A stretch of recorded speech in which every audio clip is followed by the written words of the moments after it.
evening, everyone. Hi.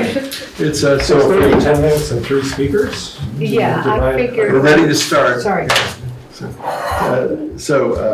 It's 6:30 on Monday, March the 25th, and we'll call to order this evening's meeting of the Select Board. The first thing we'll do is ask, we'll hear the rules of procedure as read by Chip. All right, perfect. Thanks. Twice a month, the members of the Guilford Select Board meet to do the work of governing our town in the presence of the public. The Select Board uses the Guilford Meeting Rules and Procedures Policy. These rules, available on the town website, request that everyone present at this meeting conduct themselves in a civil manner. The chair holds responsibility for meeting order. According to guidance from the Vermont League of Cities and Towns, Select Board meetings are meetings in the public, not of the public. VLCT further defines Select Board meetings as limited public forums, meaning such forums exist for a specific purpose, in this case, the work of the Select Board, and that the public body is not required to allow the public to engage in every imaginable type of speech. Public comment is encouraged. It informs the Select Board's decision-making process. If you wish to speak, raise your hand. You will be recognized at the appropriate moment. Before speaking, state your name and the road you live on. Address comments to the chair. Your comments will be heard, not responded to. Generally, briefing, clarifying questions may be answered. For the record, questions will be recorded and responded to in a timely fashion. The Select Board does not engage in back and forth exchanges. To ensure access for all meeting participants, the online chat function is turned off. If you wish to make a comment in the meeting, raise your hand. If you would like to propose an agenda item, contact Erica Elder by noon on the Wednesday prior to a regularly scheduled meeting. Proposing an agenda item does not automatically guarantee placement on the agenda. Any proposal is the beginning of a discussion for the Select Board to consider. Additionally, there are other ways residents may present issues to the Select Board. 1, request a meeting with a single Select Board member. 2, submit questions in writing to the entire Select Board. 3, speak to the community during the community comment period of this meeting. Each of these steps may advance an issue toward a Select Board meeting agenda. Thank you for your support and the democratic process. Thanks, Chip. Good job. Yeah, You're yeah, making nice. voyage. Yeah. All right, so we'll move ahead. You say that. Folks that are online, I see pretty much everybody is following our protocol here, but I see Eric's iPad, and we need to see a first and a last name. We can give you instructions about, well, I don't know if we can give you iPad instructions. Need to get your first and last name on the screen so we can keep our records straight. Also Susan's iPhone. Susan's iPhone, but I see her picture, so I know it's Susan Bonthrow. Well, that's good. That's happy. Maybe if Eric wants to show us who it is, we can figure out who Eric is. We have guesses, but it might be somebody. Eric Morris. Oh, it's okay. Eric Morris. Eric Morris. Thank you, Eric. Okay, that's my guess. All right. We'll move right on to welcoming the public. This is the part of the agenda where on a regular basis we allow 10 minutes at the front of the meeting, and folks who would like to talk with the community connect with Veranda, and Veranda will take over from here. Okay, well, we have 3 commenters, and so I beg the Select Board's indulgence that I told each of them that they could have 4 minutes, okay? So that's, I just said so, okay? Good for you. By fiat. Yeah. And so, welcome, Jason. Are you ready? Jason Heron? Yeah. Yes, thank you. I'm here to clarify the context of a sentence, and this couldn't be more appropriate following that last statement by new Select Board member Chip there. This is a sentence that the last 2 Select Board chairmen have read to the residents of Guilford. The sentence goes, Select Board meetings, after all, are meetings in the public, not meetings for or of the public, which was just read. I struggled to find this quote anywhere in Vermont statute, and that's because it doesn't exist there. It is found in a short document that I recently discovered. This document consists of only 3 pages, and a specific sentence that was repeated at the last Select Board meeting and just right now is listed towards the end of page 3. It is under the heading, can the public say whatever it wants at your meetings? Now, the answer to that question is obviously no.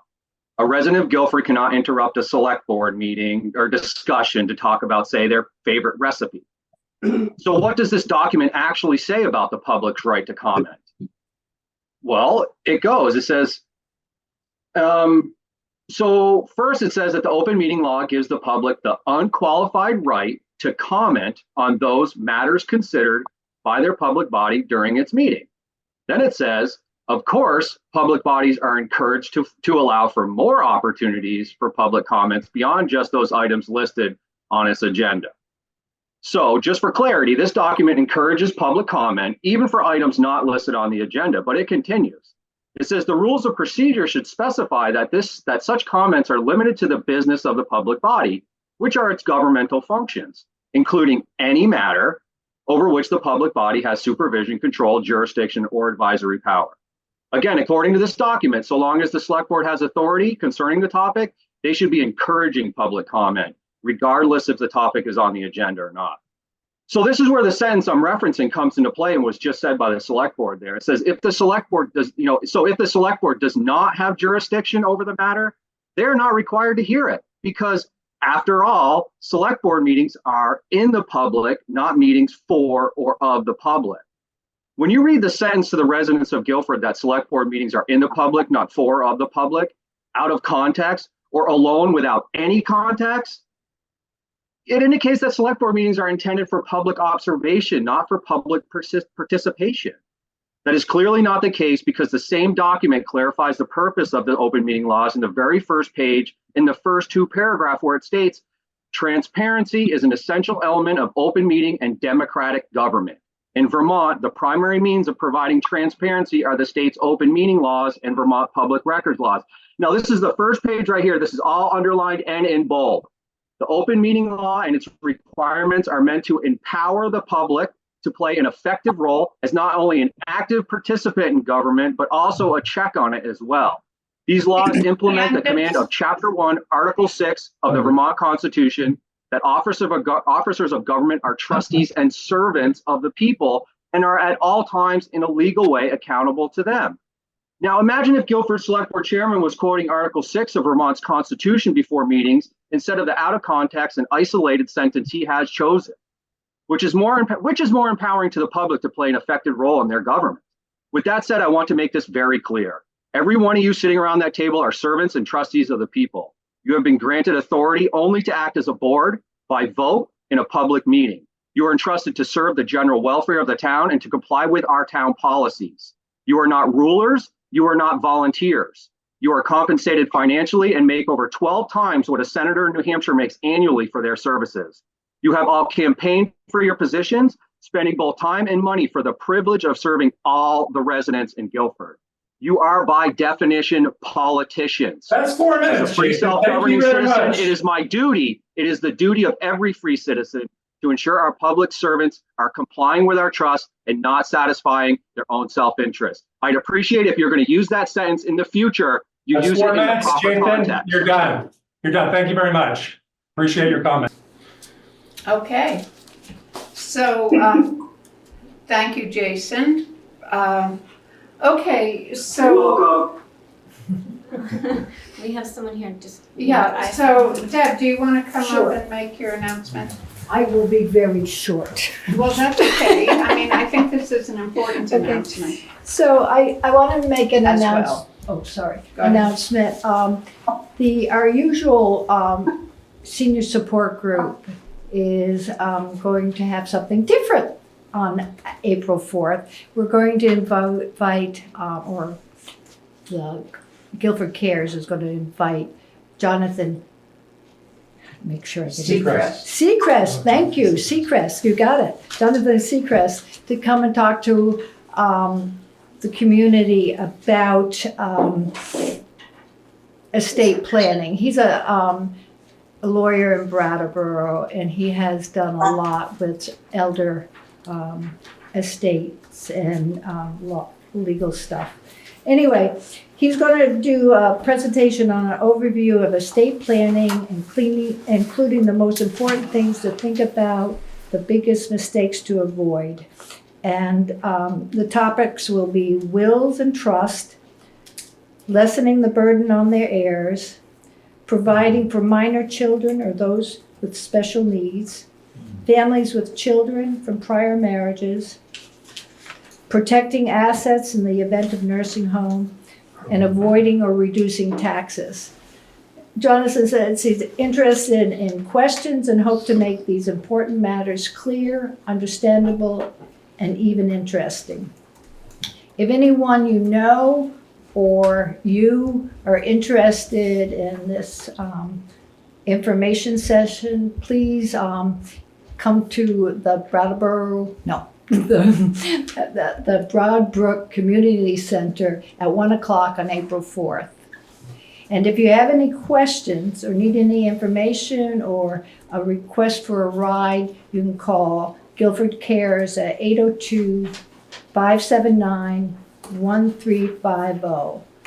And on just a quick side note, the senior support group meets the first and third Thursday of every month. And we are always welcoming new people who would like to join us. It's a great group. We have a lot of fun. And we've been going almost for a year now. That's it. Great. Thank you. Could I just ask, do you have to be a senior to go to this informational meeting? No. If you're interested, if you have a parent or you have someone you know that is interested in it, it will be sort of geared for seniors, but. Okay, well, thank you very You're much. welcome. Thanks, Deb. Thanks. Okay, next we have Susan Bonfrant. I will unmute Susan. Just a sec. Well, Susan, we're gonna unmute you just a second. She's down here.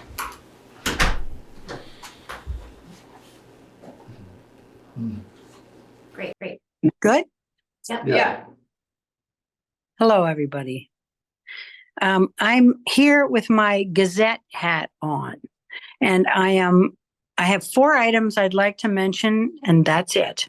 The first is just to thank the town of Guilford, all of the town members of Guilford, and the Select Board for your ongoing support and enthusiasm for the Gazette.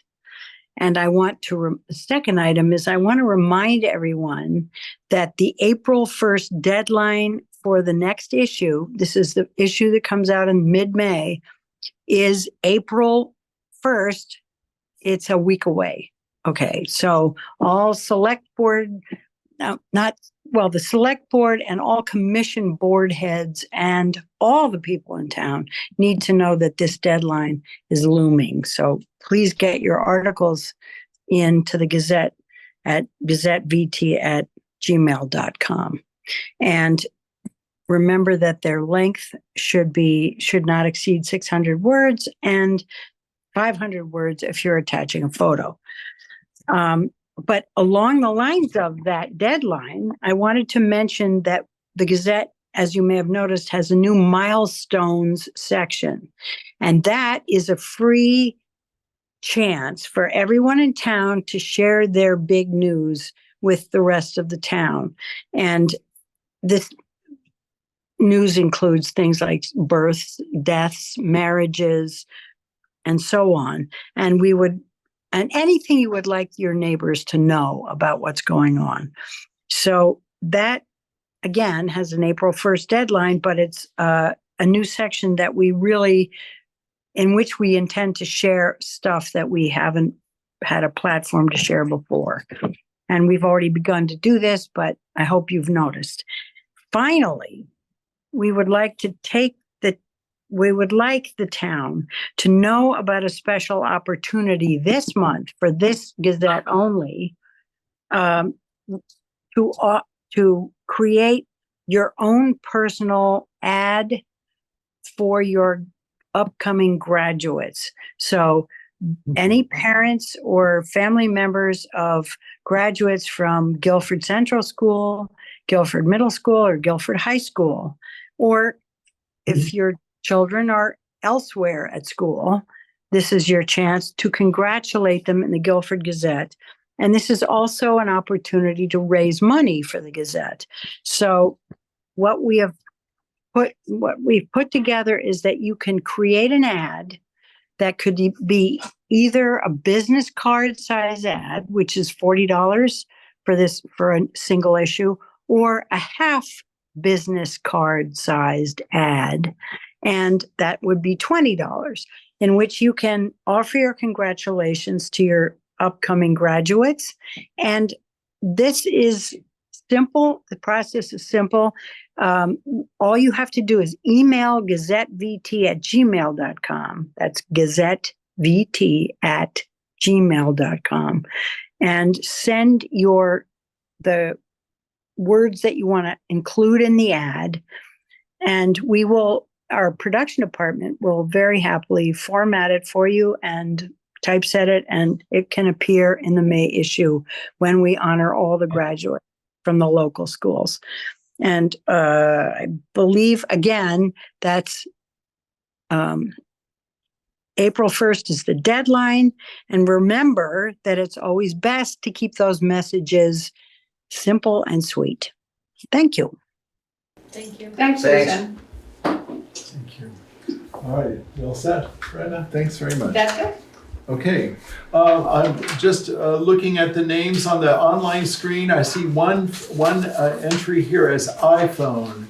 And we need to see your first and last name, please. So, or your pictures, so we can guess at who you are. Do that as quickly as you can. If it doesn't happen, we do have to move you into the waiting room, just for access, community access. So we'll be watching there. All right, let's go ahead to the next order on the agenda, which is changes to the agenda order, and I don't believe there are any this evening. I haven't been made aware of any. We need to approve then, going ahead, the minutes of the last meeting, so that would be the minutes of the March 11th meeting. I'd entertain a motion. So moved. Thanks, Michael. I will second that. Thanks, Miranda. Is there any discussion at the select board? Okay, well, since we're all here, we can say all in favor, say aye. Aye. Any opposed? Any abstaining? All right, thanks very much. Then we'll move on to updates and reports, our administrator and highway commissioner reports. Erica. Okay, so, hi, everybody. I have been busy as always this week. I had an annual meeting with our person at VTrans, our representative for our district at VTrans, who every year brings some paperwork that they need from us and some things that we need to supply to them so that we can apply for grants and things like that. And later this evening we'll be approving the road and bridge standards, which is hasn't changed for several years, but she let us know that it will change this year a little bit. Mm-hmm. So we're just we're getting in before the new rules on the state level. I also attended a really great meeting of some Algiers nonprofits, a lot of folks in Algiers joining together to address traffic safety in Algiers and hopefully get a solution, which I know has been desired for many years. Also, something exciting in Algiers Village, there was a telephone pole that was really, really gnarly and in bad shape. Something bad happened to it at some point in the recent past, and it was splitting down the middle. And considering the bad weather that was coming up, people sprung into action late last week. Doug Richmond called here. I got on the phones, but I don't think I really did too much. Green Mountain Power, Consolidated. Basically, a lot of people had to move cables and wires off of that broken telephone pole to the one that was sitting very close to it. And Jared Bristol finally was able to take it down on behalf of Green Mountain Power. So that is a great improvement in Algiers Village, right at the corner of Guilford Center Road. I worked with our treasurer, Ellie, on some grant reporting and reconciling, which is something that we hope our assistant treasurer that is to be hired will be doing in the future.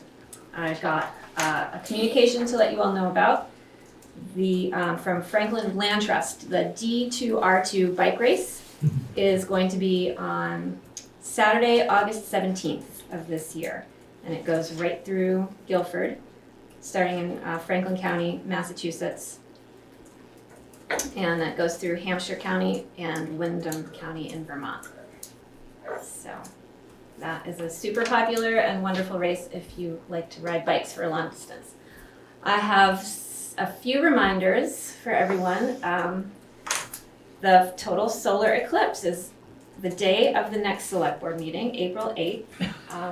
I know school is letting out early that day and a lot of stuff is being canceled, but the select board meeting is on unless you guys freak out and decide to change it. Yeah, but I wonder about the karma on the eclipse day.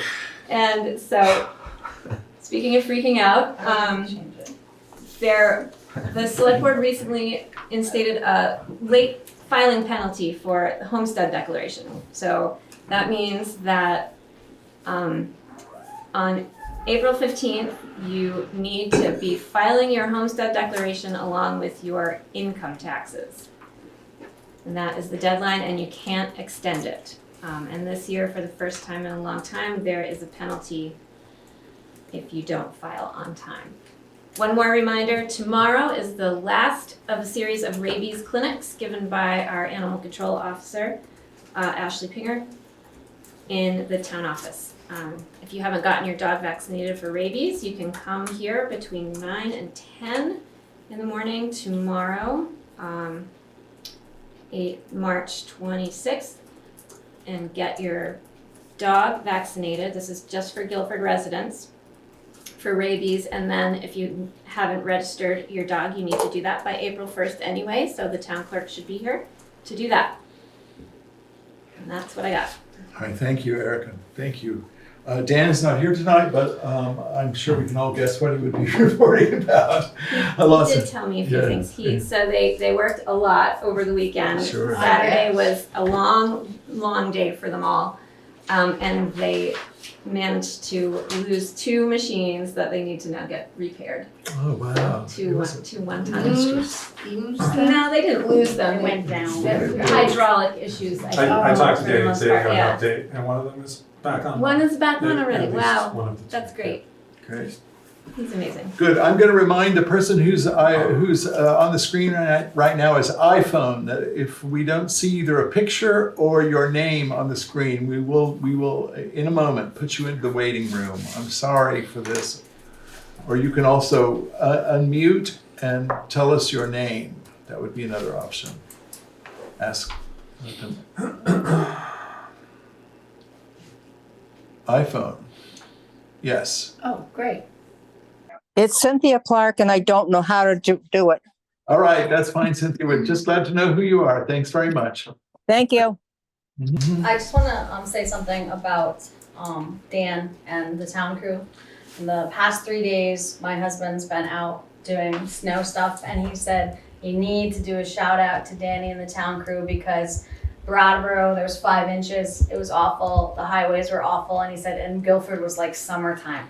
So he's like, they did a great job. It really is. I guess we need to let the minutes reflect Yes. the fact that it was one of the most interesting storms Yes. Yeah. ever seen. Yes, yeah. Okay, So folks, you thank have a you. question? No, I think I just want to tell us. She got the name changed. Look at that. I did it. Is Oh, there you an did. E though? Okay. No. No, that's right. Okay. All right, thanks. Let's see. Then we move on to old business. This is business that has appeared before the select board before. There are 3 items in this section. The renaming request. We have a subcommittee that's going to report this evening on South Stony Hill. Right. So that's Michael and Brenda. Yeah, and so we had a lot of backing and forthing and also some public support on this. Erica had to clarify just what part of the road we were talking about because we were confused about what each party wanted really, and so now we have more clarity about it. I don't know whether we're ready for, a motion on this, but I wanted to report on where we are now. Okay. Okay, so it was, I think, Kyle Parker who first reminded us about the stone marker on Stony Hill Road commemorating the woman who fell off and was crushed by her horse. And her name was Marianne, and I don't know how to pronounce her maiden name, Baker. And we couldn't call it, was it Marianne or Marion? It's Mary. Marion is what I thought.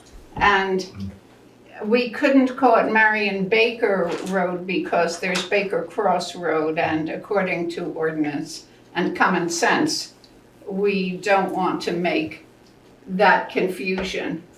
But, I think Michael Becker and I both agreed, if it was okay with everybody, that calling the road Marion Road, I guess it is technically a road rather than a drive. And so, Michael, did you want to say something more about that? I just thought it'd be nice to honor a past citizen. Mm-hmm. Yeah, and also Kyle added something I think that would be of interest to the Belagores, that it was a very dramatic story about what happened to her. It was reported in the Guilford History, and also I sent a link to the Guilford Gazette article from the Guilford Historical Society that had a slightly less inflammatory version of what happened to poor Marion. But, in terms of tourists coming to Viking Village, I think it would be a plus to have this piece of local history noted, in their entryway. So I guess we could vote on that if one of you wants to make a motion, or anybody else on the select board's ready to make a motion to that effect, we can entertain it. I'll make a motion To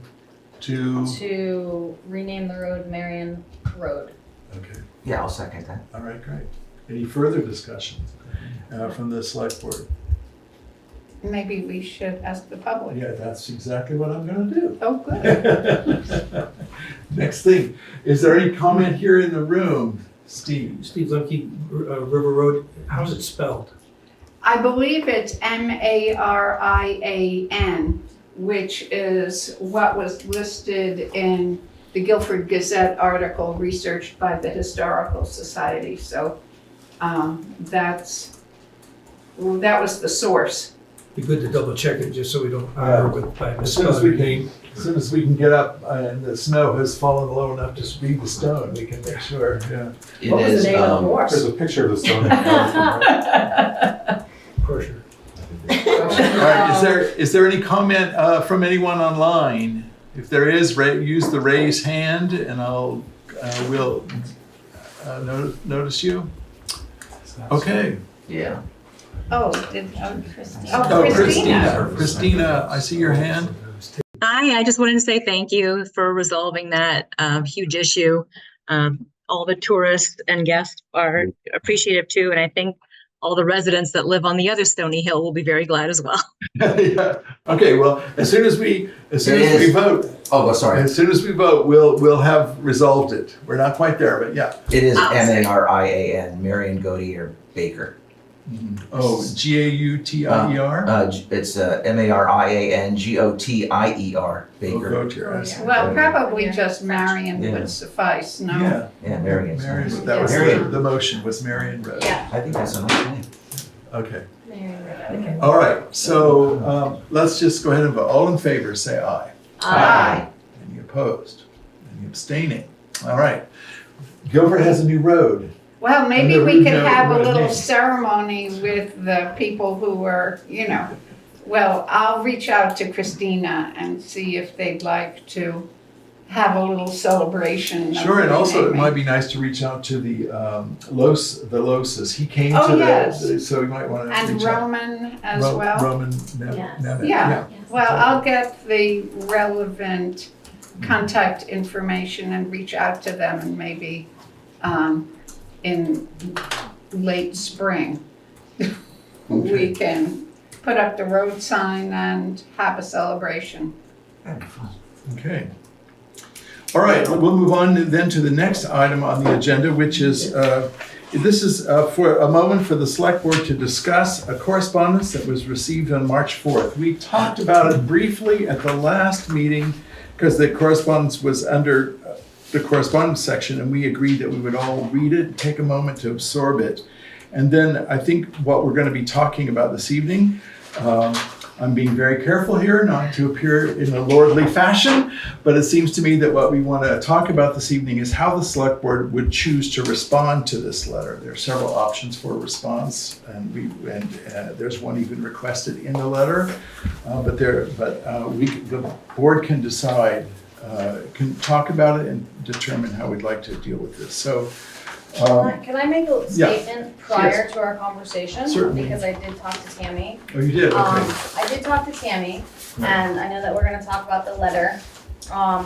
And just like anything, it's good to hear both sides, right? Sure. Like, the letter was a little off-putting to me, but she definitely says, like, she didn't mean for it to be harassing, which was a word that was used. And from the notes that I took, and my impression, I wrote it down, I just wrote it down. So my impression is that, like a business, the town auditors with town employees compile all required information to submit to the professional auditors. Tammy has been told that the town auditor's job is to produce the town report. Within the handbook, I believe that there are more duties of the auditors. So she's looking for a clear representation for townspeople to understand of what information auditors are compiling, and how can townspeople see that before it is converted to the budget.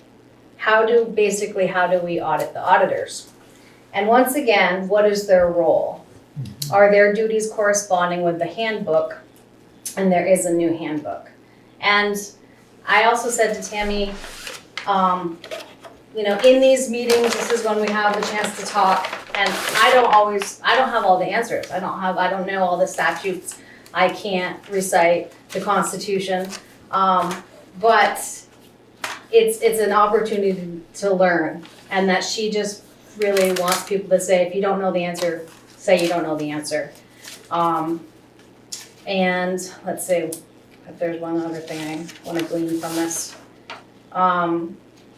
That there is a new handbook, oh yes, and that why can't, and they may already be, like, I don't have the answer. Well, that's what I was gonna say, like, I don't really know the auditor's role. And like I said, it makes sense to me, you get the information together and you give it to the professionals like you would your taxes. That's what makes sense to me. I think I just lost a thought, but let's leave it at that. Okay. Well, I'll speak to just a couple of things. This is great. I'm glad you had the meeting with Tammy. I'm glad that it sort of changes a little bit the feeling of this letter coming forward, which I think is great. I think that it's important that we all understand, the select board understands, that we have no authority over the town auditors, the elected auditors. We don't describe to them what they do. We're not the body that would oversee what they do. They are elected by the voters of the town. So if the voters of the town wish them to do a certain set of actions, the voters of the town need to speak to the auditors. As I understand traditionally, in the past, the auditors have done work going back for years and years, back to Neil Quinn, even before that, based on certain practices, probably guided by Vermont League of Cities and Towns. I'm not even certain. But the select board it's really clear that the select board has no responsibilities as far as defining things. The only responsibility the select board has is the select board by statute is the body that hires the professional auditor. So there's a potential rub there because the auditors work for the select board. We're the ones that hire them, and we provide the staff access we provide access to our staff who's been working with all the numbers and everything. So if there's a change in the way that we've currently been doing it, that the auditors need to be more engaged with that, then I would suggest that all of our voters need to talk to the town auditors and not to the select board, because we don't have any control over that. We can't tell the auditors what to do. On our website is the handbook for the auditors and the select board members posted. No. No. And I'll tell you why that would be. From this is from my point of view, but I think it's one that Eric and I have talked about, and I think it's a practice that Guilford's been in before. Those all those handbooks that people are referring to, many of them, not all of them, but many of them are accessible only to people who have taken trainings. I know that it's been publicly claimed that if you type in these words, you will find that handbook. I typed in those very words and you don't find that. I couldn't find anything related to that handbook using the very words that were claimed to get to the handbook. So I don't know what that's about. You don't think that handbooks are public knowledge? They're not. They are to a public. degree, but you have to, he's right. The only way I got a hold of it was I had to pay $78. This past couple of weeks, $78, you get the auditor's webinar, which was like a 2-hour plus video. And then you also got the updated auditor's handbook. For example, I just went to the select board seminar this past Saturday, and they came out with the news that they basically just updated their select board handbook to 2024. So I sent that out to the, in an email. But you can Google it and find, I think I found like 2007 or 2008, but it's actually been updated past that. So it took, and I do that. I mean, I'm pretty good at that. That's what I did for a living. So I found it, but I didn't find the updated version, and there were 3 or 4 different versions. So it is one of those things where, the VLCT encourages you to sign up and pay money for the webinars to get the select whatever handbook you want. And they also have encouraged us, the select board, to understand that those handbooks are not for public use. They're used for public servants, but the reason they don't allow them to be public is because just exactly the kinds of issues that we're involved in right now, that we have community members claiming to have certain kinds of understanding and knowledge about them, and that's not VLC's intent, is not to set communities in grind at each other. So any document that is publicly available at the VLCT site. So we can direct people there to find anything that they can have. From my point of view, there's no point in us duplicating, because then it means every time VLCT comes out with a new handbook, we have to know that and get it updated on our site. We would get pretty quickly out of date, I'm sure, on that. One of her points was that it would be nice for people that are wanting to run for certain roles would know what the duties are. Yeah. I have both a question and a comment. Okay. Sure. Okay, so first my comment, which was that I got out a yellow highlighter pen and I read through the outdated, the handbook that Tammy sent.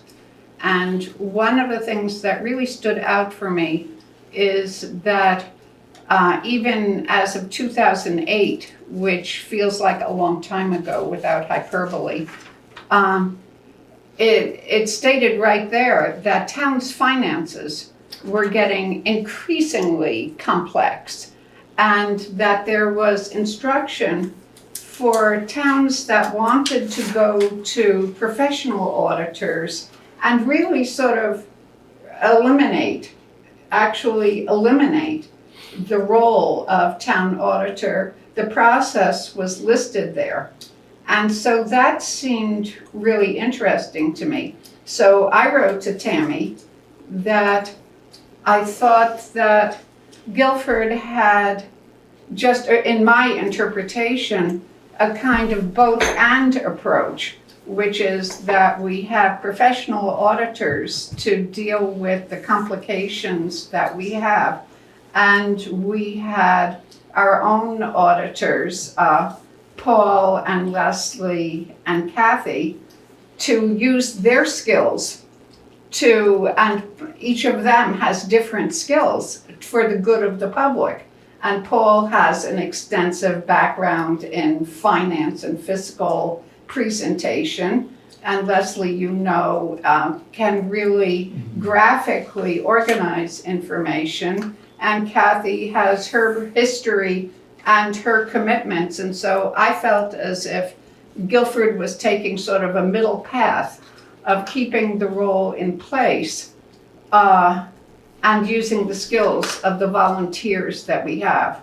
I mean, I would think that to have auditors take on the skills that were the responsibilities that were listed in that 2008-2009 handbook would be tremendously burdensome and intrusive to the staff who was trying to keep up what was going on here. That's my opinion. You said you had a question as well? My question, I forgot my question. Okay. I guess it's not important. So she did say that there was an updated handbook Yes. and that it's on the VLCT. So she obviously was able to access that. I'm just trying to No, it's clarify good. things. Yeah, It's very good. It's very good. And I think things need to be clarified as much as possible. I think anything this letter has helped me to understand is that I think there's a misunderstanding that the select board has control over this issue, and we really don't. We really don't. Now, I'm sorry if there are community members who believe that my opinion about what the historical role of the committee of the elected auditors has been is not satisfactory for them. But it doesn't have anything to do with me. If people want there to be a stronger role on the part of the elected auditors, then our voters need to speak with the elected auditors and get them to change. I will say, out of understanding the amount of time that our staff spends and the knowledge required, speaking of complications, in order to just get the information available, I'd be very hard pressed to think there's any community member that would want to learn what Ellie has had to learn in order to keep the system straight and then be able to provide that information to an auditor. Now, maybe there's someone who would like to do that. I'm not sure that we as Ellie's employer would want to have Ellie spending that amount of time training It'd be a folks massive in amount of that. work. It's a huge amount of work. Hourly total would Yeah. be. I brought this up too at the seminar I went to, and I also pursued this through the Secretary of State's office as well with Prosser is her name, Jenny Prosser, who is the municipal general staff for the municipal division. But what we can do is, and again, it was the same thing that you're saying here. It bears repeating, but the select board has no authority over another elected authority, which is in this case the auditors. And all elected officials, as Jason pointed out at the beginning of this meeting, are held accountable by the voters, not one another. And what we could do, or going forward, is we could forward a letter to the auditors, have them respond. We could also meet with the auditors and let them know about Tammy's issue. But a better system, based on the VLCT staff attorney's recommendation, would be to refer Tammy and the others to auditors directly, because we as a select board overall are satisfied with the auditor's performance. Or you can also reach out to the Secretary of State's Director of Municipal Assistance, Jenny Prosser, and pose questions there on how to raise concern about elected auditors.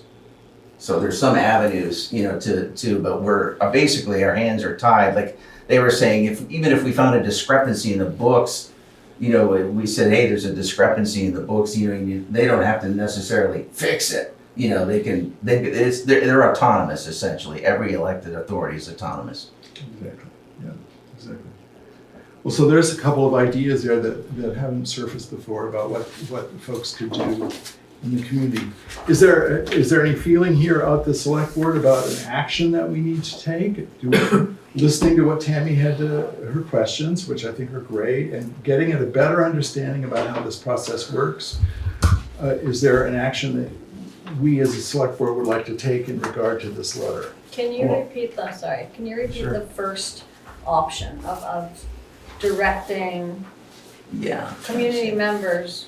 Yeah, what we can do is we could meet with the auditors and certainly let them know about Tammy's issue. But according to the VLCT, a better system would be to refer Tammy and the others to the auditors directly, because we, the select board, are satisfied with their performance overall. The only thing I'd like to add on this letter is, and maybe just because, you know, in broadcasting and sunshine and open meeting laws, there's been a degree of curiosity about it, you know, from people in town that you've heard from. And I would like to, and I don't know if I can throw this out in conjunction with this or exact, you know, I'd like a week or some time to look at it, but I'm just gonna have a folder at the town office that we could include appropriate correspondence in. You know, so if the select board is a public body, someone sends us a letter, it's public record, whether it's an email or a letter. And it's not something we would want to automatically insert in a folder. But, you know, then we could, if we get correspondence and letters, some would be exempt based on sensitivity issues. And I'm sure there's a public records access, whatever, to do it properly. But that way, the correspondence and emails that we get that are on the agenda talking about it, residents here have an avenue and an option to go read it. So everybody's kind of on the same page. And I don't know how to accompany, you know, I don't know if this, you know, I just volunteer to look at, yeah, I don't mind, you know, whatever the system is, but. Well, I think it's, thank you, Chip. I think it sounds like a policy. Maybe we could, you know, later on in the agenda, we're talking about policy review. And so maybe when we get there, we could think about do we want to look at a different way to handle correspondence from the public that comes in. Public record Yeah, I like the policy. public record policy. You know, I don't know, I'm used to using it, working with it, and it, you know, it makes sense to me. I'm not in favor of responding to this letter. We didn't address the first 9 questions in the letter, which I found personally insulting. I didn't feel that the questions came from a genuine place of curiosity. I found the questions to be from a place of judgment and assumption. And it felt like it was an attempt to, that ensnarement. Ensnarement. Yeah, I felt that way too, but I I could decided. give a few examples. Yeah, why not? When I'm asked, do you know you are all equal members of the Guilford Select Board? I don't know, it makes me not want to read the rest of the letter, but I did keep going. And then it continues with, do you remember the oath you took to execute the position of Select Board according to law? I mean, I feel like this is a game. This is 20 questions, and we're not addressing that aspect of this letter. I think that's an important piece of this. Yeah, addressing it is an important, addressing. No, I'm not interested in engaging in this anymore. And I think, are you satisfied with the notions that we're talking about now, that the intent of this letter, and listening to what Tara's saying about her conversation with Tammy, it seems that the intent is really try to get at a better understanding of what the role of the town auditors is and what their responsibilities are. And if that's really true the case here, which I think you're on, at least as I understand it, then it seems to me that perhaps this letter, I would suggest, doesn't need a response. It needs a next set of actions, which aren't us, because we're not the bot. If we answer these questions, it's not going to get toward the issues you're Right, talking and about. I did address that. I said that I feel that there's a lot of discussion, and that's when I said, like, I don't know everything, and that this is the time to ask questions, and it is challenging sometimes because it's complicated. Yes. It's complicated. So I think that, and then she totally came full circle and was just like, I just want people to know that they can ask questions, and to not, if they have a question, to So one of ask the it. questions here, why am I shutting people down?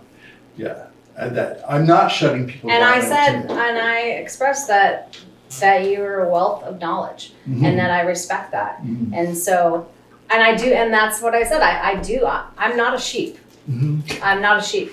You all know that by now. Well, And I do ask questions, and I do bring things up, and I do get voted against. So I too, Michael, was offended by this. I think it's a waste of time. We have to But at defend the- ourselves. Well, at in the this same forum. time, I think there's some very valid questions, and I think that it all goes back to transparency, and townspeople just want to be able to have questions answered. so I think in this case, maybe we can leave it at this. I'll take opinions, but maybe we can leave it at the point that the deepest question I understand here is that Tammy wants the community to understand that they can ask questions, and we're saying those particular questions about the town auditors and how they function, we don't have anything to say. We just don't have any authority. We have our ideas, our own opinions, just as anybody in town does. But I would like people that have questions to be directed to the right, to have an avenue to get answers. Right. Like Right. Chip had suggested. Yeah. And I think that would be a really good informational meeting anyway, like to meet with auditors. Because like I said, I don't know exactly what they do. And I haven't read the handbook. I read But the they're handbook, and I not, still don't know right, exactly, really. see, there we You know, go. Yeah. And There we go. It sort of like straddles the VLCT, as they were saying, there's just a liberal definition to almost everything. Right, Not only in the handbooks, but also, Vermont statutes can be interpreted, 16 different ways. I mean, they're written to be purposely liberally interpreted. So, yeah, I would love to sit down with the auditors as well, because I think it would be informational. Yeah, as I understand it, they have this letter. They got a copy of this letter, so they know of the issues. So maybe we can just direct, not just, but maybe we can direct Tammy and the other folks who have questions about these to the auditors. And I would be happy to have a conversation with the auditors as well to help us out. Or we could even sit in on it with them, because I agree with Tara, like, no matter what the elected authority is, today, it could be something else, but that's the source. That's who you're gonna go to for the answers if it's not under our jurisdiction or prudence or purview or whatever you wanna call it, which in this case, the auditors, it's not. So if you have auditor questions, go to the auditors, and I'd like to sit in on it myself, just to see what the avenue and answers are. I have a suggestion that perhaps Tara and Chip could be interested in, if the auditors want to have a meeting with people who have questions, that maybe the two of them can be part of that conversation, and The those of us who liaison. don't feel Yeah. like doing it won't. Okay. Or I is it mean, a that's not possibility an to bring them here? official, That would be if we wanted to make it an agenda item. Item, just- Yeah, would so that we be- could talk I about. think- I bet better, and then we've got everybody here. I would do it here, bring them in. All If right. they're- we have a so- question. We won't take questions unless we take action. Okay, great. So okay. I just wondered whether we wanted to have, whether people wanted to have a preliminary conversation just to find out would whether like- the auditors want to meet with. I would like to make a motion to invite the auditors to come to a meeting and put them on the agenda. Yeah, I'll second that. All right, is there any conversation about that? Anything we'd like to say about that? I think it's actually an okay idea too. We'll see if we can get that up for the next meeting or the one after that, depending, yeah. Make sure it's on the eclipse. Yeah. Yeah, we might as well just go full karma. I hope, Yeah, and they saw BYOB. Stonehenge. What could happen? Yeah, What could happen? Ask Stonehenge. Yeah. So, anything else anybody would like to say before we vote here on the select board? Then I will open it up to the room. Okay. Anybody here in the room like to say anything about this idea, this action we're proposing that has been proposed? Could you repeat it again? The action? See if I can. That the select board would invite the elected auditors to an upcoming meeting on the agenda. Perfect. All right. Could I make a Oh, comment about? yes. I think, I Would you- mean, just sorry, I have to ask, say your name. Dolores Clark, Yeah. Guilford, Thanks. and I think, like, cherry picking, because this whole letter wasn't out in the public. And then Michael cherry picking certain things, which, I mean, they may be objectionable to all of you, but it would be nice if the whole thing was put out so that everybody knows what you're talking about. And Tammy's frustration is because I've been here before when she's asked about auditing things, and you're like, let me know, get back to me. And never once was it said, this isn't our purview. Talk to the auditors. And this has been going on. Tammy's had a lot of questions about the budget and things in the budget and how they work. And you say, let me, I think I've Get said, hold I of think it. I've said it to her in private, because she's asked questions, I've offered to get back to her. I'll look and see. well, the thing with that private thing is like, then how does everybody else know that? I understand the frustration. It's a huge frustration, just like it's a frustration for us to never be able to talk about anything until we're all right here. These are the moments we are able to talk about this, just like you. I know, but a lot of times, we're not allowed to talk about it unless you do. If you hadn't done that motion where Chip had just said, bring them here, we'd all been sitting here with Exactly. with nothing to say, and I don't think that's right. Well, I appreciate that, and welcome to statute. It's very, very frustrating. I totally understand. Years ago, we were able to talk I in get the that. select board Yes, I understand. meetings, that. and Yes. now we're all shut down, and so Tammy's You're not all frustrated. shut down, Dolores. You're talking right now. Please. No, please don't okay? point at me like that. Well, I felt like your voice was very pointed at that second, so just. Well, we're we're all shut trying down to- a lot of times, Yeah. and that's where Tammy's frustration comes I in, hear it along with completely. everybody else's. I hear I it just completely. want to clarify that. Yes, and so I think what we're trying to do here in the best of spirits is we're trying to work to make it work so we can all have these conversations and have an understanding. And I think we're getting there. We're making headway. Anybody else here in the room? No, Jason, I see your hand. Thank you. I've had my hand up there for a little while. I appreciate you calling on me. Yeah, sure. I said in the first part of my in the public comments today that the open meeting law gives the public the unqualified right to comment on those matters considered by their public body during its meeting. This is certainly a matter being considered whether or not you vote or take action on something. So I disagree with your motion or your opinion that the Guilford residents don't have a right to communicate their opinion during this matter. But with that being said, if I read this letter and if you're offended from it, know that it is your own thoughts that have offended you. That's it. If there's something in there that has offended you, it is your own thoughts that have offended you. There's nothing in there that is not true. There's nothing in there that is not statutorily true. So when you say that it was offensive, that's just your excuse for not having to answer to the specifics of the letter. That's my opinion on that.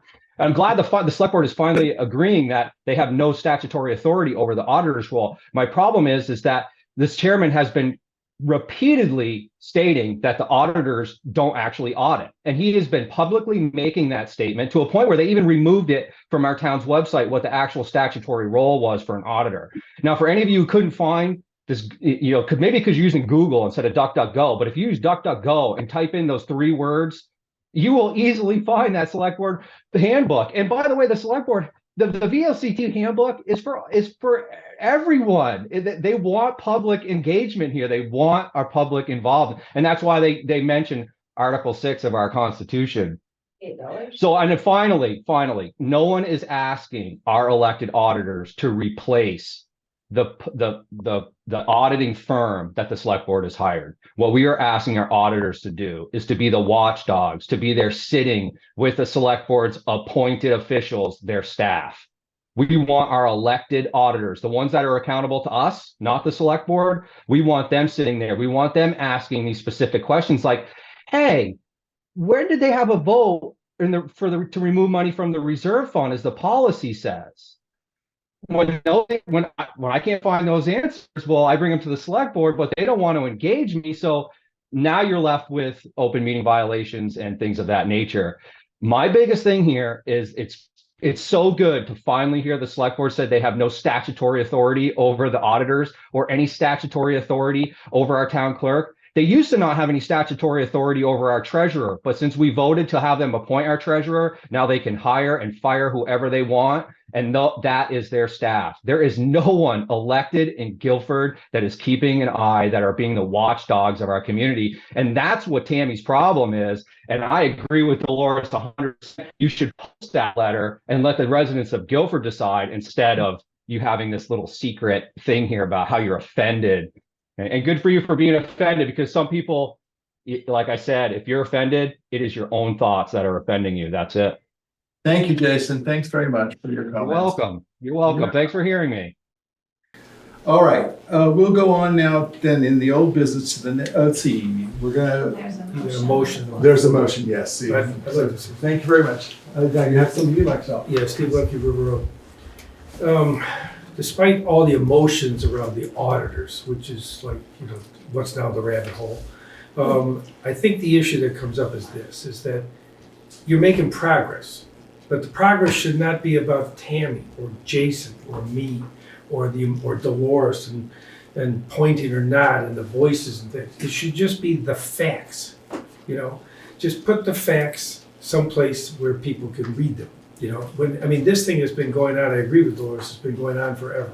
So if there's a big question among a lot of people about auditors, then it should just be stated on the website that there was a question, or in the minutes someplace where what are the facts as far as the auditors are concerned. And it is the first time that I've heard that there's no jurisdictional or oversight by the select board of the auditors. So they don't just do the handbook, the town report because they're told to do that. They're on their own. So did they do that on their own? Do they know they're on their own? Maybe the auditors don't even know what they're doing because this has never come up. So my only suggestion would be is take the emotion out of it and make this issue go away. We're talking about 3 auditors who are trying to do the best they can. So let's give them the information they need, and if somebody from the town wants to talk to the auditors, because that's the group that is the oversight, then that's the way it goes. Thank you. Thank you. All right, so there's a motion on the floor. All in favor? Could you repeat the motion? Yes, the motion on the floor is the select board will invite the auditors here to talk, to just invite the auditors to a select board meeting, put them on the agenda. Okay.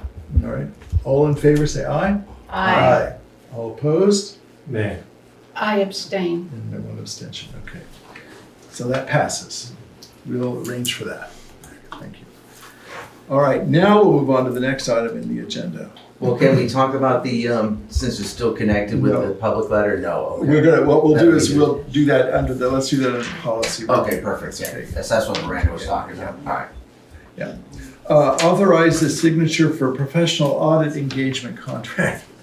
So here we go. Right on the heels of that discussion, in order for there to be a professional audit each year, the select board needs to authorize a select board signature to go onto the letter of agreement. So this letter of agreement, which is the standard boilerplate letter that we sign every year, needs a signature from as a select board member and from our town administrator.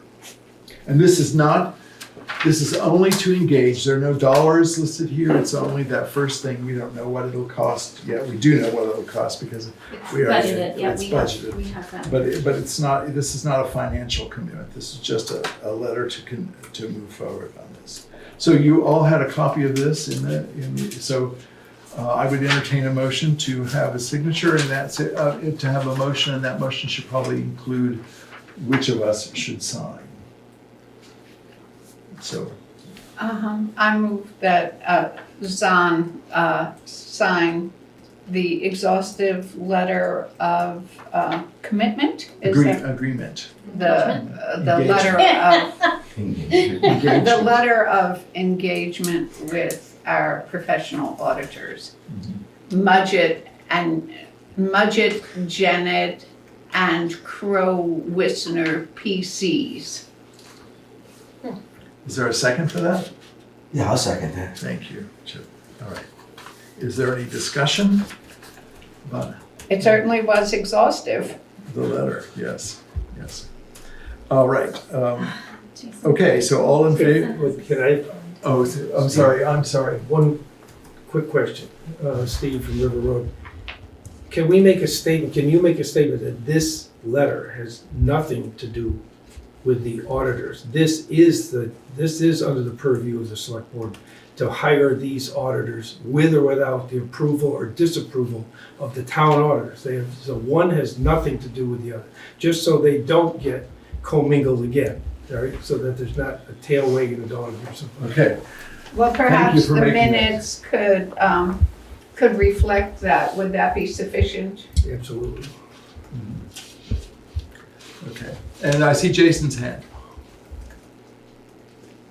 Yeah, thank you, Mr. Chairman. Two just quick things. I endorse this. I do believe that we should have a professional auditing firm, and I think the select board should move this motion and pass it. I am in big favor of this motion. As I said before, our elected auditors be working side by side with our professional auditing firm. So I agree with this. My question is, why was this not put out for competitive bid according with our town's purchasing policy? I think I don't know the answer to that, Jason. I'll have to look up and see what that is. This is a letter of engagement. That question you have. My point of order is I don't believe that you're following the town's purchasing policy when you name the accounting firm that you're going to use. I believe that you are required anything over $2,500 to put that out for a competitive bid. So I request that you either change the motion to put out an RFP for that or to table the motion until you actually know what you want to. There's one other point that might be at play here, and that's why I need to go back and research, and that's that the select board does have the option to use the same firms repeatedly rather than putting them out to bid. There's a process for that, and I don't know whether we followed it when we. It's in your town purchasing policy. It's in your town purchasing policy. If you read that policy, it'll tell you that you're only supposed to do this during the inaugural meeting, and if you do this, you have to announce it. There has to be specifics. That's exactly what I'm saying, Jason. I need to go back and look. Right, so that's what I'm saying is I'm making a point of motion that you clearly don't know what your town purchasing policy is. So before you actually vote on this motion, maybe you should table this until you read your town purchasing policy. And I know you know the policy because you've used it in the past. Yes, of course. Yeah. So I'm guessing, I'm only guessing here that we tend to follow our policies as a rule. We do make mistakes, yes, we do. But I don't know that we need to stop our work here because you have a question about something that we did in the past that we just don't have the answer for here right now. No, it's not a question. You have a town purchasing policy that says anything over $5, you'll put it out for a competitive bid. Yes. If you want to bypass that policy, there's also a method to do that in that policy where you can follow it. But it does not mean to go override that policy before you read it and then ask for forgiveness later. It means that you should understand the policies before you make these motions. Now that it's been made a point of order that you are not supposed to be doing this, you should table this discussion until you put out an RFP for this. And again, I am in support of this motion. I couldn't care less who the town's professional auditor is, but you should follow the policy. Do you know whether we followed our policy before? Do you know? You have in past, but you haven't in other instances. Do you know? Yeah. Do you know if we have in this case? Do you know if we have followed it or not in this case? In this case? Well, you're not following it right now. No, well, I'm asking, you made a motion right there to hire a specific law firm. Yes. A specific accounting firm. In order to do that, you need to put out an RFP for that. And you have not done that. And that's according to our town's purchasing policy. No, we've already agreed to a budgetary agreement with these folks from prior. It's not about the budgetary. It's about who gets the contract. It's not about the budgetary. It's about who gets the contract. So we don't know. Maybe you have a collusion with that company. We have no idea. We understand your point, Jason. Thank you very much. Yeah, I understand. You're just going to ignore it, but I understand you got it, at least. Thank you. Okay, take a deep breath. All right. What's the pleasure of the board? What would you like to do here? So some towns, RFPs are mandatory, but some towns, they go with what they've used before per recommendation. I can't find it right now, but I do think I'm fine with tabling this, getting the answers, and not being sued if we violate a policy. So what do you think of that? I like that idea myself. Do you want to? I like that idea too. Would you like to retract your motion? You can do that. Did I make the motion? I didn't make the motion. Would you like to retract it? Do you want to amend it to table it? I wonder,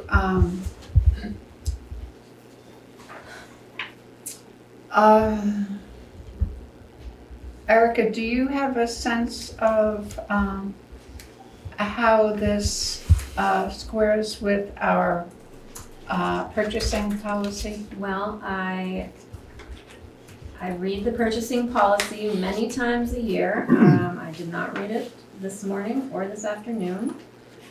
I believe it would be very disruptive to try and find another auditing firm, seeing as how this particular one has been working with the town of Guilford for years. Then there's a way to override the policy and make a recommendation to go with them. We just have to do it correctly.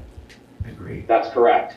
That's absolutely correct. So this would be a sole source Jason, I didn't call on purchase. you. Please remain silent. I'm This would sorry, be- but please Sorry, remain I'm silent. saying, I didn't know I had my mute off. I was just being encouraging to my room here by myself. I mean, this would be a sole source purchase. The Sole select board source may purchase. approve sole source vendors annually at the first reading. I mean, that's what he said. He's right. Yeah. But sometimes things come up, like only one vendor is appropriate for the specific job that comes up. And now we have this before us. So we could right now, this evening, we could say we're going to use the sole source vendor That would be policy. 2 motions. Yeah, we would do I'd that still like first. to read Point it. of order, that is not correct. You would have to change the agenda to do that because you're changing the actual motion.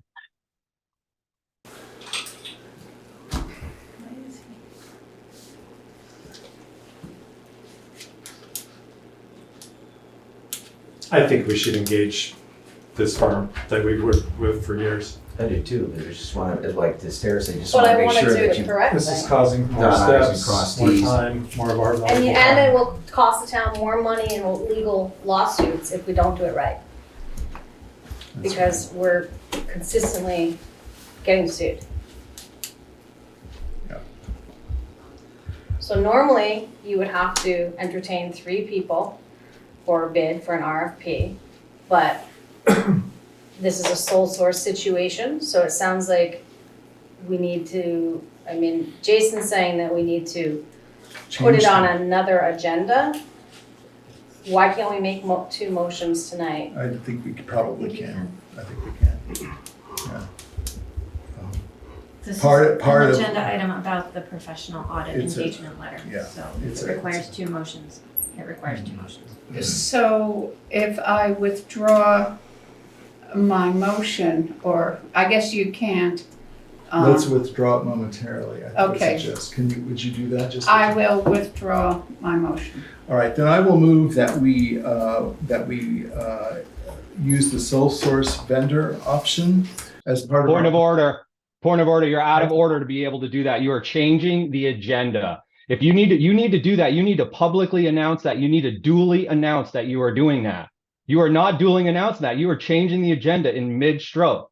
You have made no motion, no mention in the agenda or the announcement that you were going to use a single source vendor. You cannot do that. And if you do, I mean, you're clearly do it. Go ahead. It's just completely unreasonable in my Well, view. I don't want to take the chance. Yeah, I don't okay, want to take the chance of doing this. all right. And we can have a vote, but Well, I don't, I don't okay, we don't so need another lawsuit, and that's what's gonna happen. Yeah, I don't think a week's gonna make a difference, or 2 weeks are gonna make a difference anyway, correct? From a times table standpoint? no, No, I don't know think so that we either. will. So then we have 2 weeks to get it done, get it right, and get it over Well, with. I'll be interested to see, as Jason's listening right now, if we can do it right the next time. Yeah, So let's see what happens next time. yeah. All right. We'll try to do the best we can, which is what we tend to do. We try to do the best we can. But let's I'm see not how saying we- we're not doing it No, right. I know I'm just you're not, saying, no. you know, you're not saying we're doing it wrong. Wrong, right. Yeah, exactly. So, yeah, no, it's fine. Okay, so we'll table this discussion with your permission. Certainly. All right, thank you. And we'll put it on the next agenda with. Do we need to make a motion to put it on the next agenda? No. Okay. No, Take but it as a- we'll have preparation at the next meeting for the sole source, what is it called? Sole source vendor. Vendor, right, which we have done many times before. Yes. You know, when we've had a compelling Oh, yes, reason to absolutely. use. And we haven't ever, that I recall, had to do this. No, we but- haven't done that before with budget. Yeah, yes. All right, so folks, now we'll go on to new business with your kind permission. These are issues that are coming up to the select board new, and let's see how we do with these going forward. We'll be discussing and then acting on a newspaper of record each year after the town meeting. Every select board in the state needs to identify for its public where it can read public notices. And so we name a newspaper of record. Last year, we went through some long time, and we ended up naming 2 newspapers of record, justifying it because we felt they were 2 distinct audiences, or distinct enough that it was worth having 2 newspapers. You're wrong. And Erica can report to us if we need it, can support that we're not outside of budget by having 2 newspapers of record. That's right. So, Yeah. I think 2 newspapers is a good idea. I would you like to make a motion? Sure. The motion would be to use 2 newspapers as part of our, Would you be willing to name the 2? I would do the Commons and I would do the Reformer. Okay. I'll second. All right, thank you. Is there any further discussion? All right, is there any discussion in the room? Any discussion online? All right, all those in favor of naming 2 newspapers of record, please say aye. Aye. Opposed? Abstaining. All right. Then we'll move on next to the another item on the new business agenda, and that's this law enforcement contract that the town approved as part of the fiscal year 25 budget. So our goal will be the select board needs to oversee this process, and we will need to have a contract in place by July 1st, when the new year begins, the new fiscal year begins. So there are a number of ways that we could conceivably develop this contract, and I would like to just discuss some of those. We don't need to take an action tonight, but if there are opinions and things that we need to hear about, let's have them out. It makes sense to me that we would, one way is that the select board could work with the sheriff's office and develop a contract based on what we heard at the town meeting. Another option would be that I've been thinking about is that we could ask for a subcommittee or a special committee from the community of, say, 5 people. There are five good people that would help us develop a contract and understand with the sheriff what could be done, and that committee could actually make a recommendation to us. We would need to develop a charge for a committee like that and give them a scope and a timeline and all that, so that would be part of it. So we wouldn't appoint any committee tonight, but are there any other ideas that people have? Yeah, I'm definitely for this. I think that there needs to be some type of police presence, and definitely more geared towards help and law enforcement as opposed to traffic violations. I definitely would want to be on the committee, and I think that Jared Bristow would be a good person to contact and ask him to join us on this. And so I spoke a lot about this at the town meeting. I'm the one that was like, $68,000 is a lot of money, and tried to amend it to half as a starting point.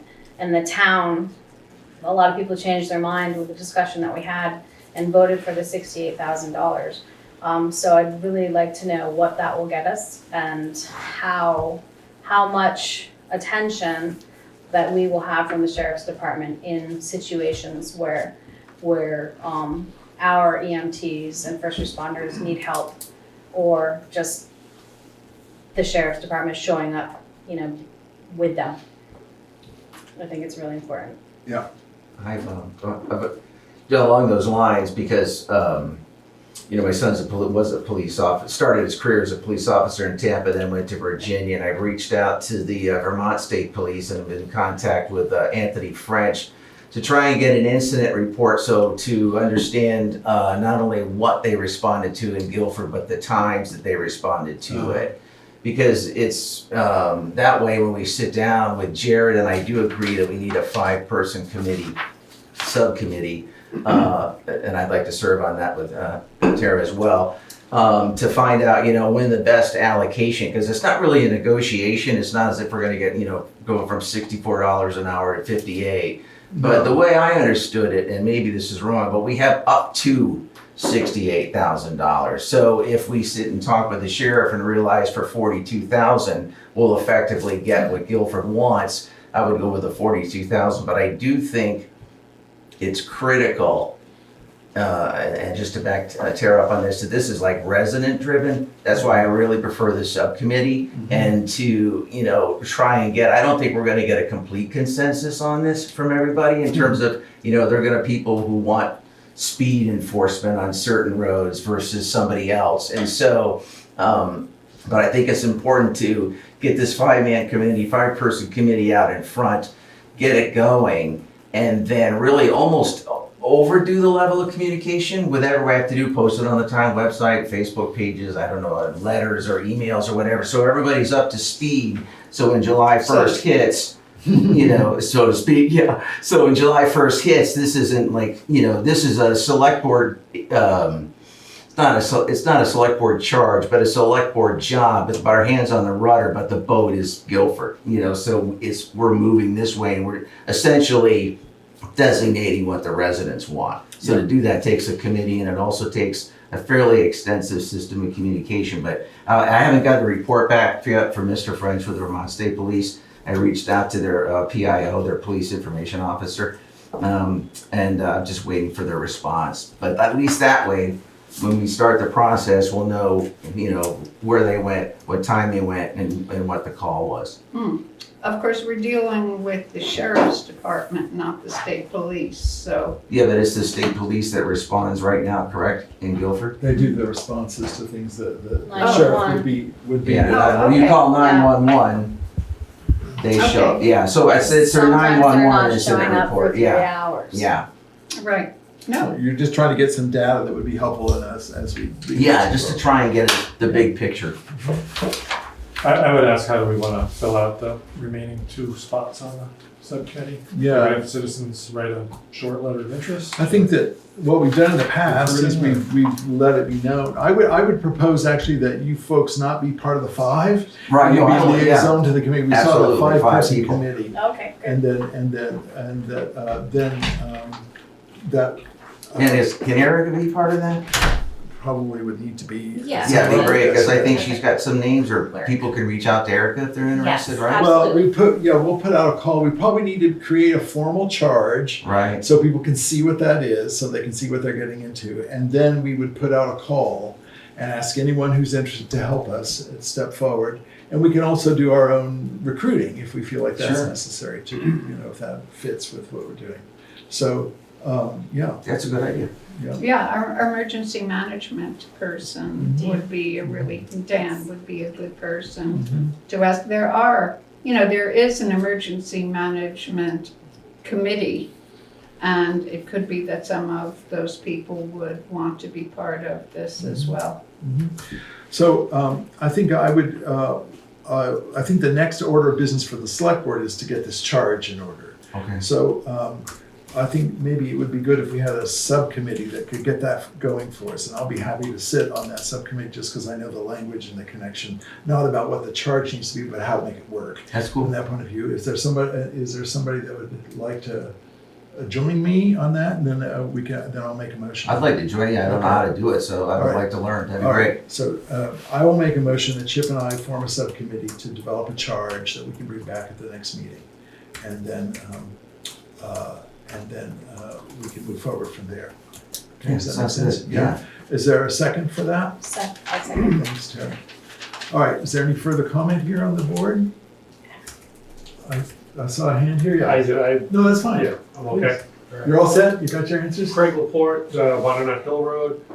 Just curious about the process of interest. Is it recruitment amongst the board members? Is it members from the community at large that can express an interest? Absolutely, yes. Yeah. How is that interest expressed? Well, that's probably what we'll have to figure out. We'll probably put a call on the website and just generally make it available to people. We'll speak about it at the next meeting. We'll have the charge in hand. We can describe what it looks like, Okay. the amount of time and stuff that it would take to get this Are done. you interested? Okay.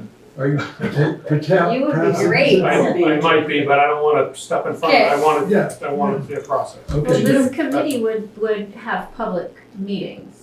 Yeah, that's also, true. so- The committee would have to have public meetings. Yeah. It's a subcommittee of the select board meeting. So there could be involvement from a member at large. Through Yes, that, through that. yeah. Okay. You all could come to every one of their meetings if you Okay. like.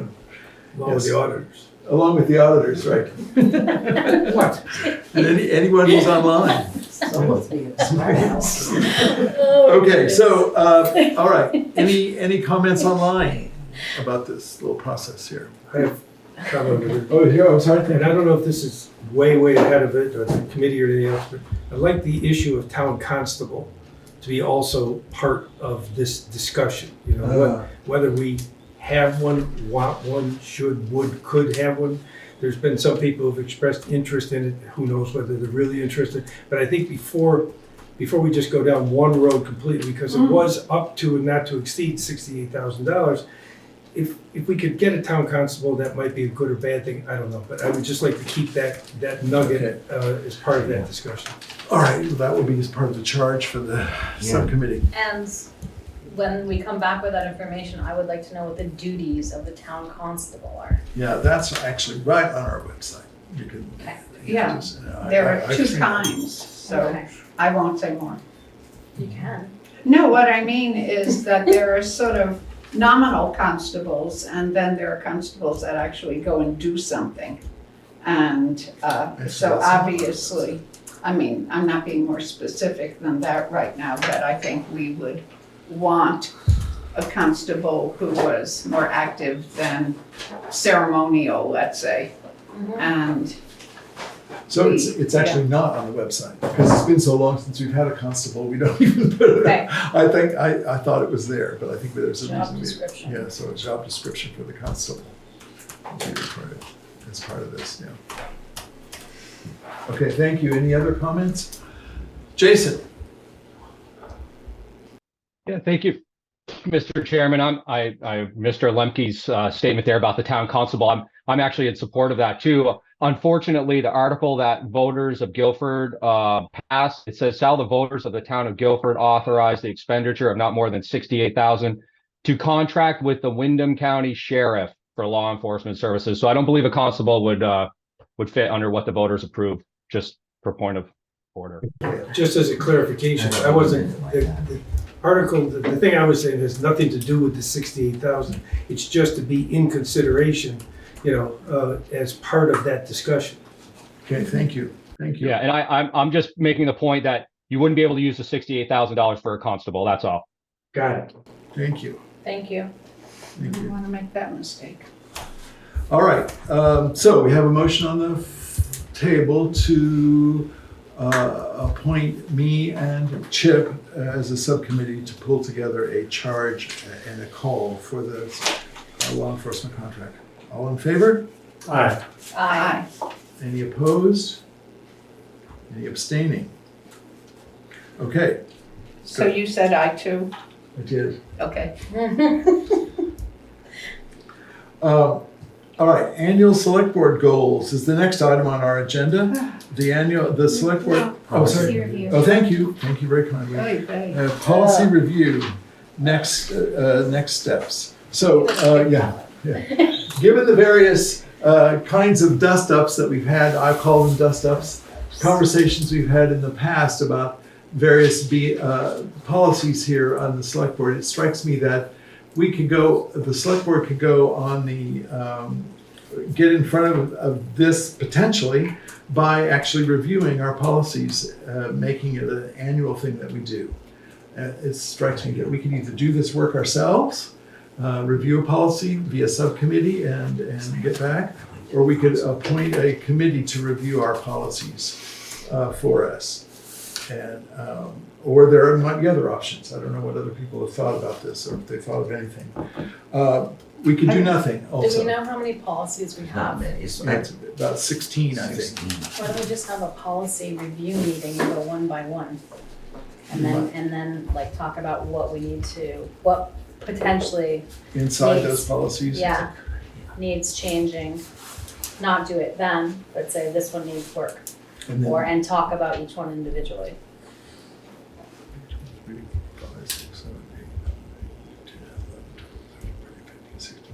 18. All right, so. Yeah, some are easy to get through and some are, I haven't read them, but some are, I can't remember, but some are tedious. Some of them are Old. Yeah. Some of them are old, it might not even, yeah. So, And some, as we've discovered, require a lot of research and time and consideration in order to move them forward. So, and maybe even legal. yeah, legal advice. expertise, yeah, exactly. Probably. Probably Which in case? most cases, yeah. Well, perhaps following up on what Tara was saying, maybe we could preview the policies. And I mean, I guess we could preview them at a meeting, deciding which ones really needed deep attention, and then maybe vote to tackle one of them at a time. In other words, set priorities For a them. calendar or something, yeah. Yeah, I mean, I think this is we have a lot of work to do. Yes, exactly. I mean, we have a lot of select board work to do, and This is adding to it for sure. well, and it also deserves our best attention. Mhm. And so I'm not sure whether the best process for doing this would be to put policy review on an agenda for a meeting, or have, I hate to have another subcommittee, but just, pick the most demanding policies and look at them first. Maybe we could ask Erica to pick the thorniest policies for us, and then, I would vote for the public records policy to be one of the first. Yeah. And then, within the 2 weeks, we individually read the policy. We come to a meeting, we do one at a time. you mean the public, can you just? The public public records records. policy, I would just say that might be a thorny one. Yes, That we might need to address. I would Yeah. like to. And then within the 2 weeks off, we read the policy. We put it on the agenda, we discuss it. We don't necessarily make changes, we discuss if we need to make changes.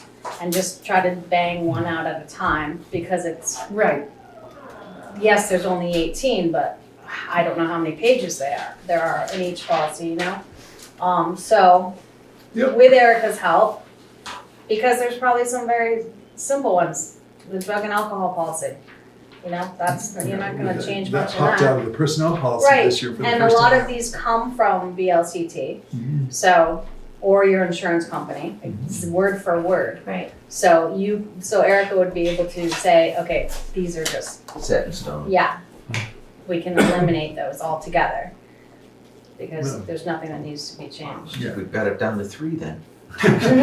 If this Well, is, we know the conflict of interest policy's done. There you go, yep. Down to 17. this is a good idea though, because things change and, Right. That's a good idea. VLCT's guidance can change and they're not gonna Mhm. just Yeah. tell people that they've Right, changed. right, and insurance companies are the same way. Yes. I'm in favor of Tara's approach, building it into select board meetings and taking on one policy at a time. That's doable. Okay, so I don't think we need to make a motion to direct Erica to develop a calendar for us. I think we can just ask if she would be so kind as to do that for us. Yeah. So, although I think Brenda's got a good point, we've got a lot on our plate, so I don't know, if it's something you want to slide into the next select board meeting, or if you want to put it like 3 weeks down? No, I think what I'd like to recommend here, that's a good question. I would propose that we see a calendar first. Yes, okay. And have an opportunity to sort of muscle. That's a good idea. Calendar. Yeah. And we'll all have to sort of start reading these policies and get quasi-familiar with them. And the trick is for us to do this well, they're going to have to be carefully read and thought through. I've seen, for instance, bylaws policies. People can take organizations take months developing current best bylaws practices. So there are all sorts of. So we'll see how it goes. And it's not like a policy can be written to close every door. There's always going to be a level of interpretation and doors open and closed. But as long as it doesn't allow, it keeps us from, just keeps us on the straight and narrow. As much as we can. Yeah. All right. I'm actually wondering if we should consider just taking on one per month. I mean, it seems to me that there could easily be follow-up in the. If we make a schedule needed and then the schedule gets pushed because there's more discussion about one thing, I think that's a fun idea. That's a good idea. I agree. Like the first meeting of every month. Try. Try. Even that. Give it a shot. Well, here's one we can probably get done fairly soon. That's annual select board goals. Let's move on then to the annual select board goals, which the select board has a set of 4, 5, 6 goals every year. Point of order. I'm just wanted to clarify. Did you establish that this is going to happen? That there's going to be a committee made? I don't understand. What just happened? Could you explain that to me? We were asking Erica to develop a calendar that we can look at about how we might be able to, as a select board, review policies in order. But there was no motion to actually do that. You're just asking Erica to. I don't believe that. I don't think it's an internal situation. Well, no, I just want to know when it's going to actually happen. That, I'd like, is it going to be on the next select board meeting where this is going to be a topic to discussion? And how do you get on this committee? Because I certainly want to be on this committee. So I thought there would be a motion to say, hey, we're going to look at all these policies starting now. It doesn't look like that's the case. We're going to wait until next meeting, until Erica puts out a schedule, and then you're going to motion to do that? Not necessarily. We're talking about possibly not having a committee. Okay. So you're not going to review the policies, and I don't understand. You're going to schedule something to potentially review the policies, but you're not going to make a motion, but it may not actually review the policies. It just seems like you're delaying. And could you just pick a policy that you want to change, maybe? No, Jason, we're doing our business, not your business. We're doing our business, and we have. Sir. Look, you can point your fingers all you want, but you are a servant of the people. You getting angry at me and pointing. I am one of the people. You were supposed. Yes, I would recognize that you are one of the people. Thank you. We're going to move on to annual select board goals, please. Could I just ask one question? Yes. Are those policies on the website? Yes, they are. Yeah. You can read all 18 of them right on the website. Okay. Yeah. So could the select board. It's interesting that you haven't read any of the policies. Well, that's not true. That's not true. That's quite a statement. Thank you very much, sir. Sorry, I muted someone who was talking out of order. That's Okay. As you said, I read them. I don't remember them all, but you definitely read them. It's not possible to, there's so much. So we're moving ahead to annual select board goals. The select board has a set of goals, 5 or 6 goals that are on the website that we work at every year, make headway as we can. We need to update that set of goals. They may remain the same, they may be updated. So we need to appoint a subcommittee tonight to review those goals and begin that process for us. Miranda and I did it last time. Do you want to do it again? Sure. Or not? No, I think you guys will be great at it. I love the enthusiasm around it. You're on it. I'm just kind of exhausted, to be perfectly honest. I mean, and if the minutes need to reflect that I'm feeling afflicted, then okay, you know, when I think about my goals for the select board, I mean, this is a very short speech. It's to encourage kindness wherever possible. You know, vigorous discourse, but not personal attacks. And I'm feeling rather weary. Well, we did a good job last year, so we might Okay. not have to change a I would darn gladly thing. tag in and give you a break, Miranda. Okay, Michael, why don't you and Tara work on the goals, and Sure. I'll be happy to be a backup. And maybe you're good at, what is that, Excel? Oh, gosh, Excel sheets? Yeah. Okay with that. I can help with that too. So, yeah. All right, so I'll make a motion that we appoint a subcommittee of Michael and Tara to review the select board goals for the coming year. And I think it's important to note that we tend to build our goals not for the fiscal year 3 months out, but we're just going to build them, and when they're ready to go, those are the ones we're working on for that year. We don't try to tie into it. It makes it very hard to, when we do the town report, to explain, you know. And what is our, what's our timeline here? Well, in previous times, it usually takes 2 select board meetings for it to come back with some sort of draft. Okay, so Someone needs to second the motion. Oh, yes. I'll second it. Thanks, Chip, thank you. and so by next meeting or the meeting after, The do meeting you want after. an outline? Yeah, I know. Okay, an outline, and then we'll discuss and agree. Yeah. Okay. So that's April 22nd. April, yeah, 8th, yes, 22nd, April 22nd, yes. Okay, all those in favor? Oh, is there any discussion? Thanks, Steve. I just want to point out, I think that it should be noted that the goals are aspirational goals. They're not obligatory, they're not mandatory.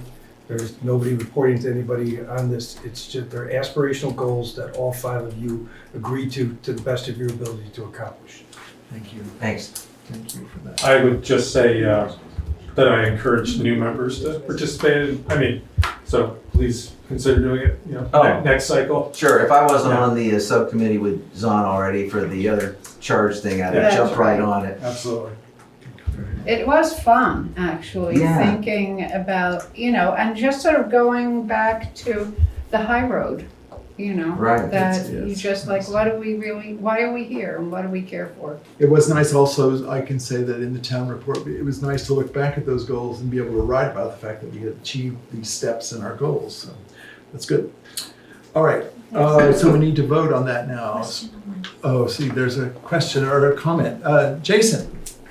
I just wanted to comment on what Mr. Lemke had said, that according to the revised capital improvement plan policy, the select board's goals are now directly tied to that policy. So the select board could then use our capital improvement fund to move along their goals. So just for reference, that this actually does have some play with the way the select board has revised our capital improvement plan. And you can just look at the new policy and it'll say that the first goal there is for them to be able to use funds to push their goals. So what Steve was saying, that these may be aspirational, but they are directly tied to a policy.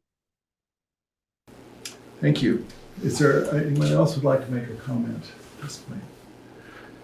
Okay. All right, all those in favor? Aye. Aye. Any opposed? Any abstentions? All right, then we move on to staff reviews, which are due. We have staff members who need annual reviews at this point. And so I will take charge of that, and I'd ask that we have one other select board member join me. I would be happy to do that. Oh, all right. I will, let's make a motion. Maybe all of you would like to join me, and then we can have a fight here. I would, but this is my second meeting. I haven't been here a year yet, so I probably should sit that one out. All right, so I'll make a motion that the select board appoint me and Veranda to complete staff reviews and report back to the board. You have a second? Second. All right. Is there any discussion here at the select board about that? I would just mention that the highway department reviews are completed, so that Okay, yeah, Terrific. doesn't need to be part of this exercise. great, thank you. Is there any other comment here in the room? It may not have to do with reviews, but when do you guys appoint or find somebody to do the assistant treasurer thing? Is that, have you found someone or how? It's in the works, and I haven't found anybody yet. It's been publicized, so we're in the process. Thanks for asking. Is there anyone, okay, all those in favor say aye. Aye. Any opposed? Any abstentions? All right, finally, Colin, we're coming to you. Grant application opportunities, the Windham Regional Commission. Oh. You're very patiently. Thank you, Colin. Step forward here. Yeah, I can, if you'd like it, it's Yeah, sure. So I'm Colin Bratt and I work for the Windham Region. And so this is really just coming out of a conversation that Eric and I had a couple weeks ago with Danny, which is that the town of Guilford had completed a scoping study, I believe in 2019. Am I correct on that? Looking at ways to improve connections between the elementary school and the library, and I assume that people are aware of what the study was done for, and that there is an opportunity coming up soon. And we're expecting that VTrans is going to announce the bicycle and pedestrian grant program, relatively soon, like within the next few weeks is my expectation. I don't have any confirmation on that. And I have been told, I don't know if this is public information, but I was told by Sarah Coffey that they have significantly increased the pool of funding available in that program this year compared to previous years. And so the purpose of this is of our discussion with Eric and with Danny was that this would be potentially be a good cycle for the town to take advantage of this opportunity and apply to, for funding to implement some portion of what was described in that scoping study. And so I would sort of leave it to Erica, and I'm happy to answer questions about, what that could or may look like and what the process is.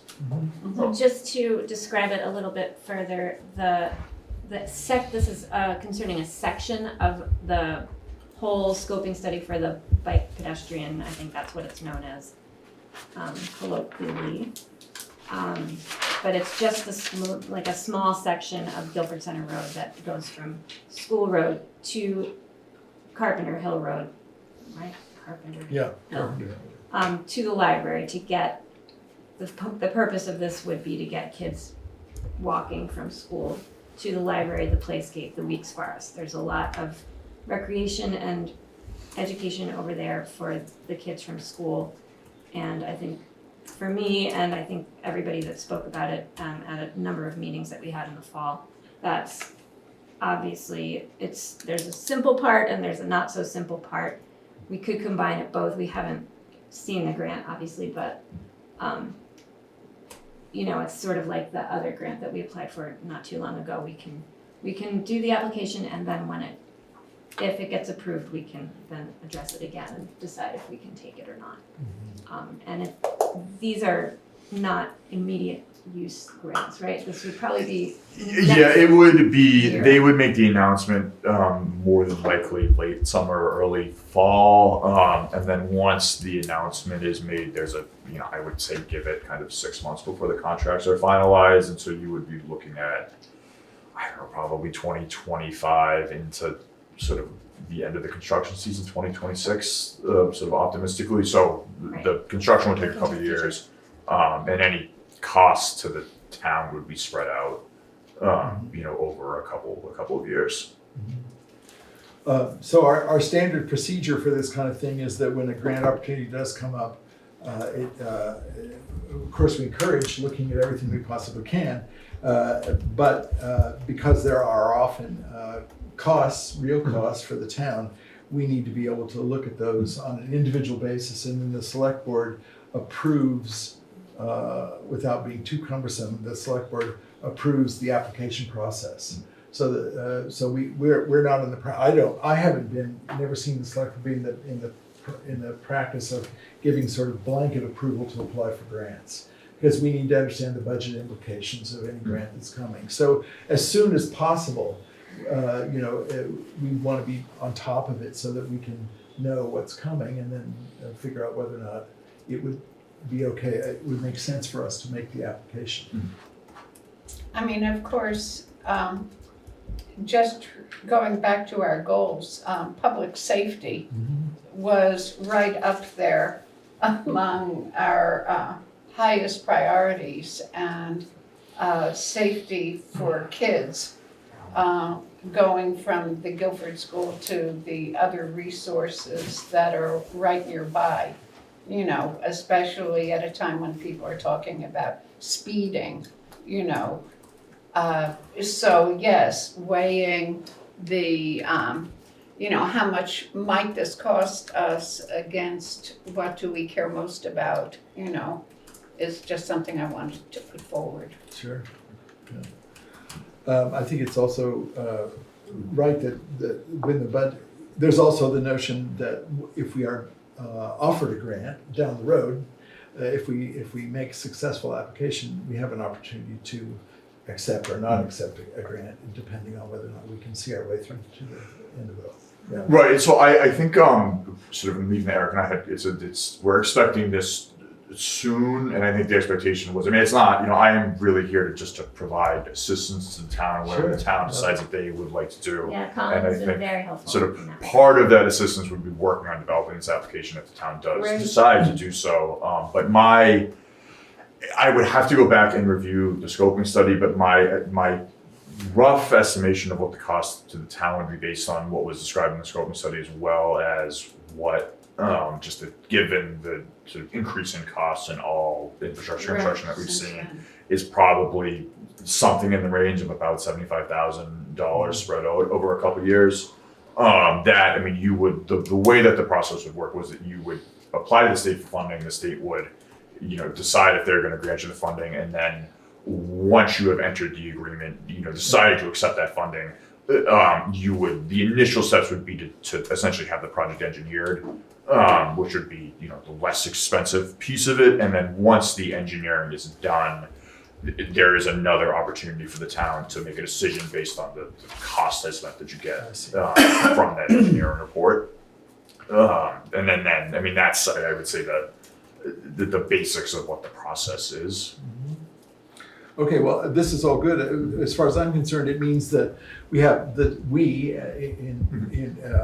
working for the town, we have several opportunities to look at this situation and make sure that it's the right fit for us. Yeah. Anybody else have questions for? Oh, feel all right? No, not really. I just realized my shirt's inside out. Sorry, I know you saw me smirking over here. Nice. Sorry. Good. Great. Yes. So, I just didn't hear mention of how much is the grant opportunity. Is it like 20,000? Is it 100,000? Oh, What's yeah, the I think range? you don't know quite yet, right? Yeah, well, I'd have to go back and double check the scoping study that was done. I believe that the number, it's broken up in sections, and I believe that the estimate given in the section on Guilford Center Road between the school and the library was, roughly in the range of 250,000 total. The expected cost? Yes, the expected not total. 2019 or 20. Yes, and so the expectation is that the costs have, again, it's hard to give an exact number, but that the costs have increased since then. The way that the grants work is that the state is responsible for 80%, and the town is responsible for 20%. So there's a 20% match. Yes, there's a 20% match to the town. Well, that's important information. Is that up to just the select board to decide, or is that, Yes. is that put between up for the town, so you guys can just say, Yeah. you know? We can say yes or no. Yeah. Based on. I know to the grant, you can say yes or no, but to the extra money, that's up to you guys, or where does that money come out of the budget? For the extra, for the. For the 20%? Well, Right. that's what we have to determine, whether or not we can manage that or not. That's what we have to see, yeah. Well- And then, yes, then we would decide, but we would decide based on research and figuring out whether or not we could do it. You know? Budget-wise? Yeah, from a budget point of view. So have- where in the budget would it be, like? Let's just Well- table that. I think the quick answer is, this is part of how we would use, we can't,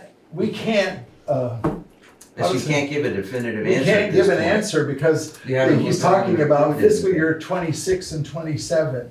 We don't know what those budgets are. We're not about to just put money into a budget. We can't commit dollars now to a No, I'm not budget. saying the amount of money, I'm just wondering how Are you how it talking, is, how it's budgeted. are you So, talking just a second, hypothetically? Chip, if it's- I'm Chip, talking just a second. hypothetically. Oh, sorry. How, yeah, how? Is it So like, the does it come out of the general? tools for that are that a typical town, as I understand it, if they have a reserve, which we do, they might use the reserve to commit so they can make the promise, they can make the commitment to finish to enter into the grant.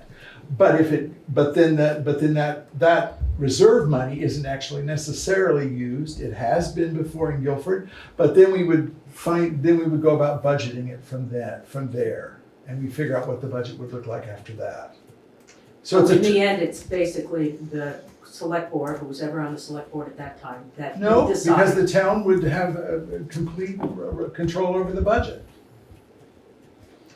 But if you're going into the reserve fund, No, we're not. You didn't listen no, I guess carefully. I didn't understand.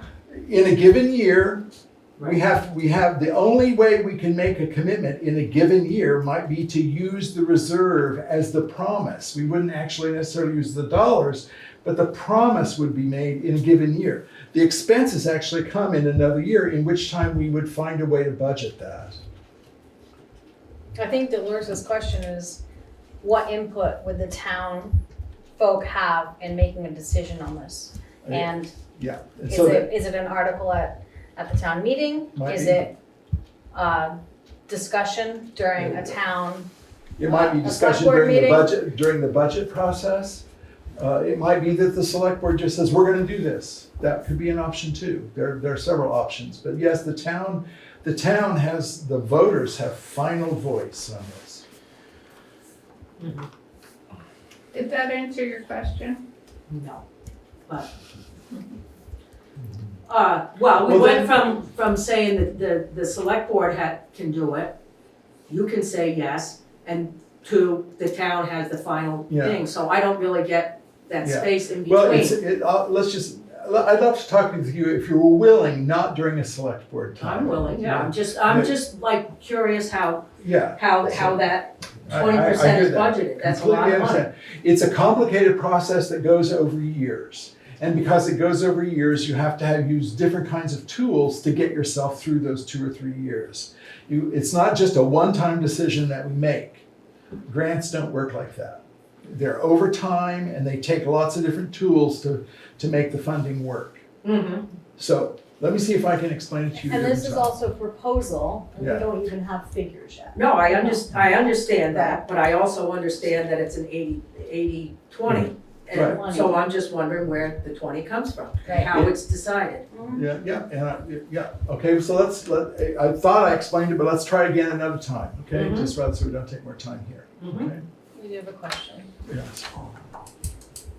Jason, I'd love to answer that question because we have a reserve fund for that. And the reserve fund has been used inappropriately to cover those expenses that Dolores is explaining. So for instance, this bike path feasibility study, it cost the Vermonters almost $40,000. Of it, $7,000 was paid directly from Guilford taxpayers. Well, what the select board didn't tell you is that someone authorized the removal from our reserve fund to pay for that $7,000. Now, our reserve fund said that it's only supposed to be used for unanticipated or unexpected circumstances, and that the select board would have to duly note the meeting. They would have to vote on it as a quorum to actually remove these funds. Well, they never did. And so that's what's going on. What should be happening is the select board should establish a fund that they want to use to secure grant monies.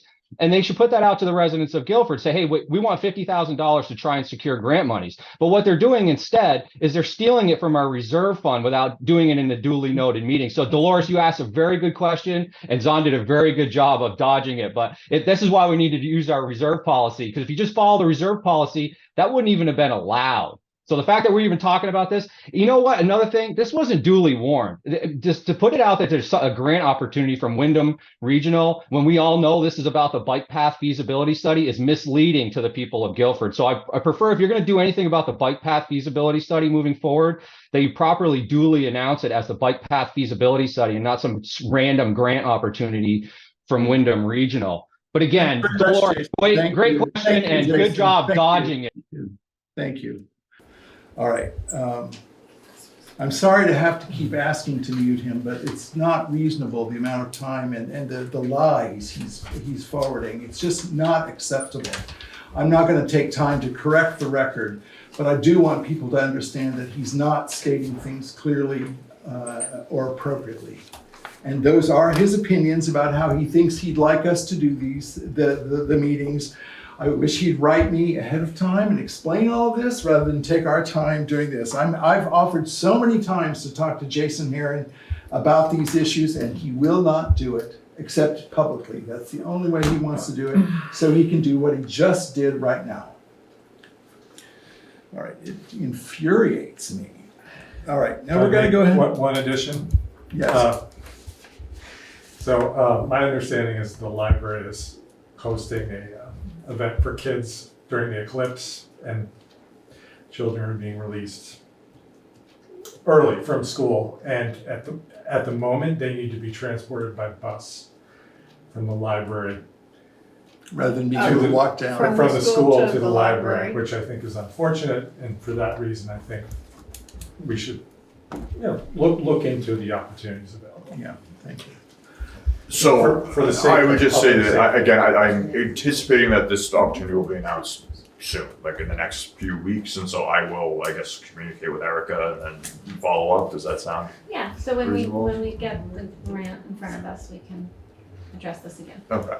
And again, just to, I think, there are going to be several opportunities down the line for the town to make a final decision about, where the funding is going to be and whether you're actually going to be forward or not. The application is just like an initial step in what would be a longer process, to be clear.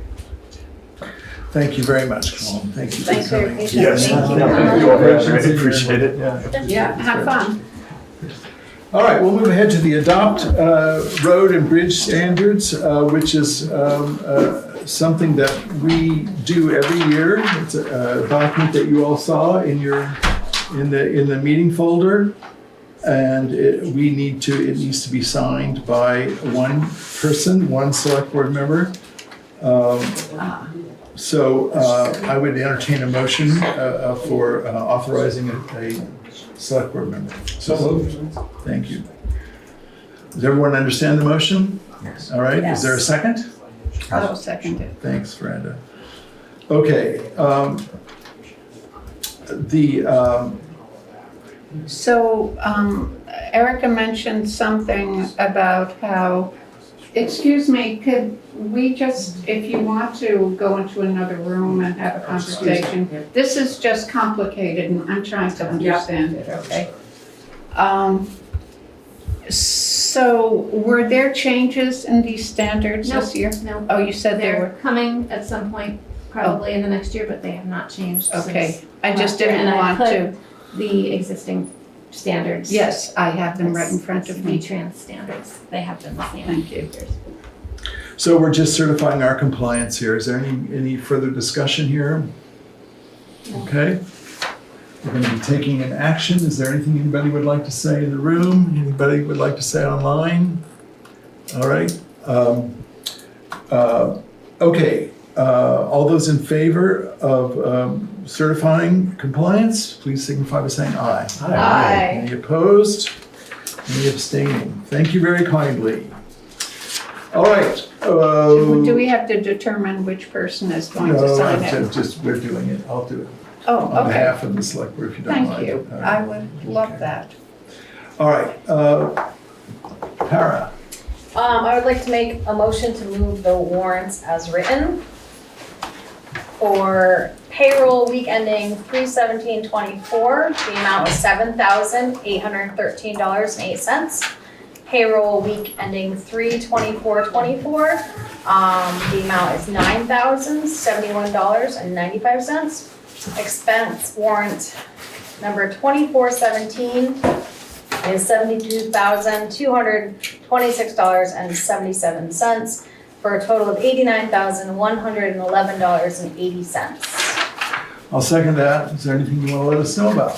Yep. I love how Erica writes me little notes here. I mean, I look at this stuff too, but it's nice to have her pull out the big ticket items.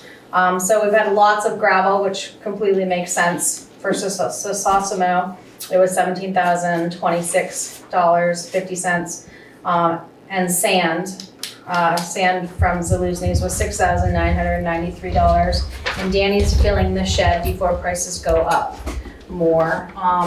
We had quarterly liability insurance for all the buildings, equipment, and workers' comp.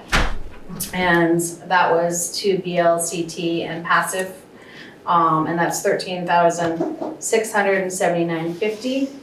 That's right, Erica? It's okay. That sounds right, yeah. Okay, because then, oh, never mind. So $1,984.28 is gonna be reimbursed by the Guilford Volunteer Fire Department. And then in the week, we had $903 for Monaher Safer for legal services related to Jason Heron and the lawsuit to the town. This is the second lawsuit. It was dismissed in November by the Windham County Superior Court, but it's being appealed to the Vermont Supreme Court. We have an addition that, I don't know if you guys saw it in the folder. There's an ACH payment to the town, which was identified by Kathy and Ellie as being for the library to replace fiber optics, right, Ellie? Yes. Yeah, So there's a grant the library received that we are the pass-through for. A state grant came to great. the town, so we're giving them that money. That's $16,000, right? Sorry. Oh, right. And there was that health insurance bill for $9,101. Okay, it's been moved and seconded that we accept the warrants as described, as printed and described. Or is any further discussion? Yes. Just when something additionally comes after the warrants are printed, that just gets added, obviously, right? Yes, well, this particular one is on this warrant. So Okay. there's not an additional warrant. Sometimes there are a couple different ones and that's what happens. And But they this just get time it's entered in the this one. computer? Mhm. Okay.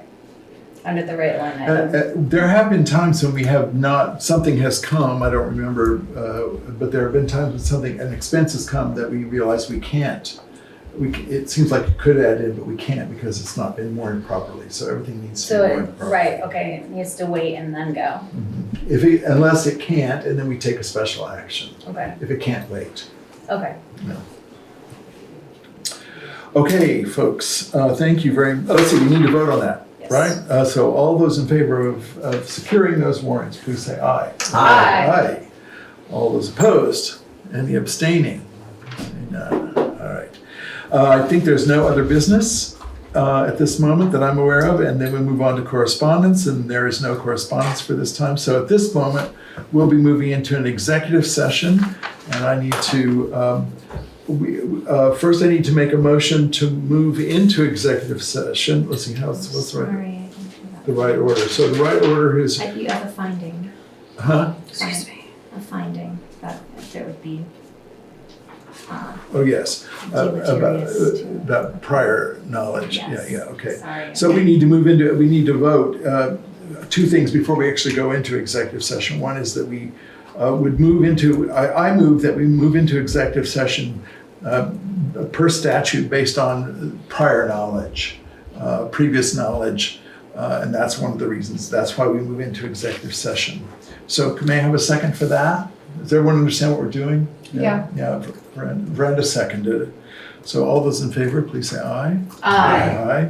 Aye. All right, and then the second motion is that we are moving into executive session to discuss labor relations agreements with employees per 1 VSA section 313A1B.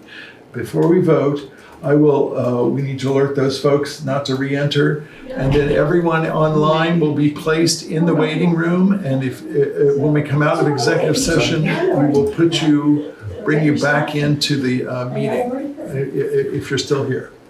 All right, so we need to wait until,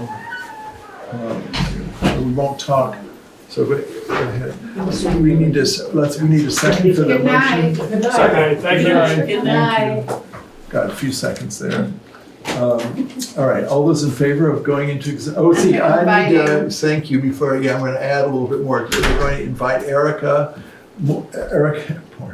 Elder and Ellie Mayanen to join us for the executive session.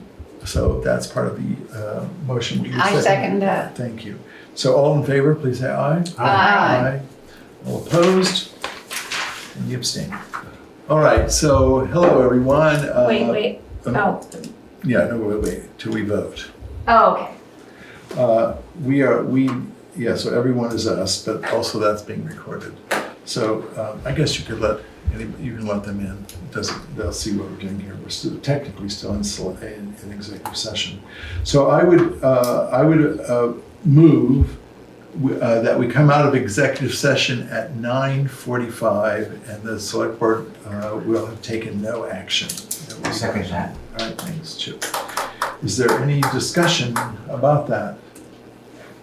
To come out of the executive session? All right, all in favor, please say aye. Aye. Aye.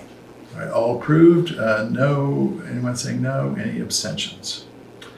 Okay, thank you for that. Now we'll go on to actions from the previous meeting. Bear with me.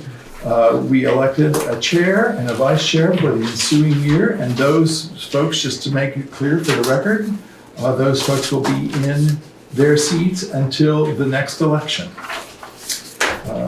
We approved minutes of February 26th. We appointed a subcommittee for the renaming of the small portion of the road of the South Stony Hill. We appointed town officers for the ensuing year. We ratified the road postings via Danny. We approved the warrants, and we appointed Veranda to contact Danielle.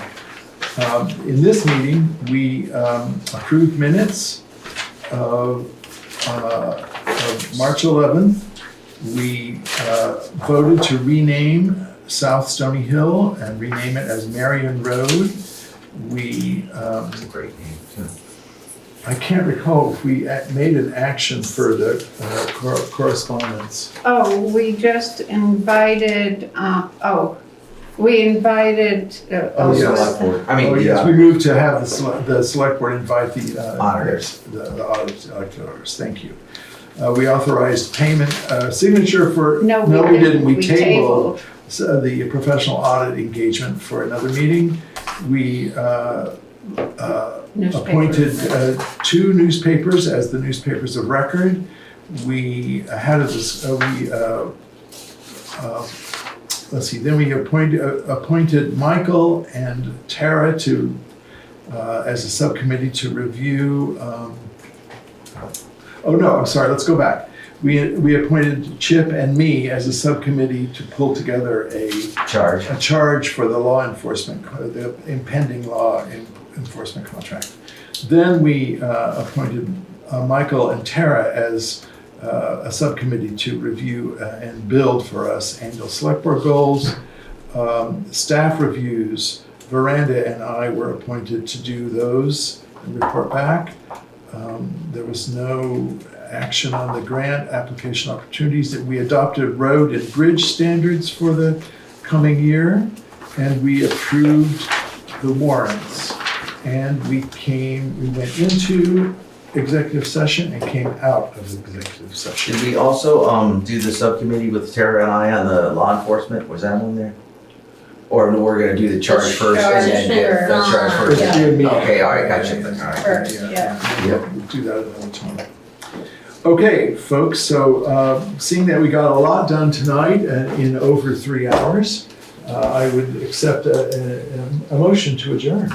I will make that motion. Thank you, Chip. Is there a second? Miranda, do you want a second? No. I want you to second Let's it. just stay here for a second. while. All right, thank you. Okay. Is there any discussion about adjournment? No. All right, all those in favor, please signify by saying aye. Aye. Any opposed? Any abstaining?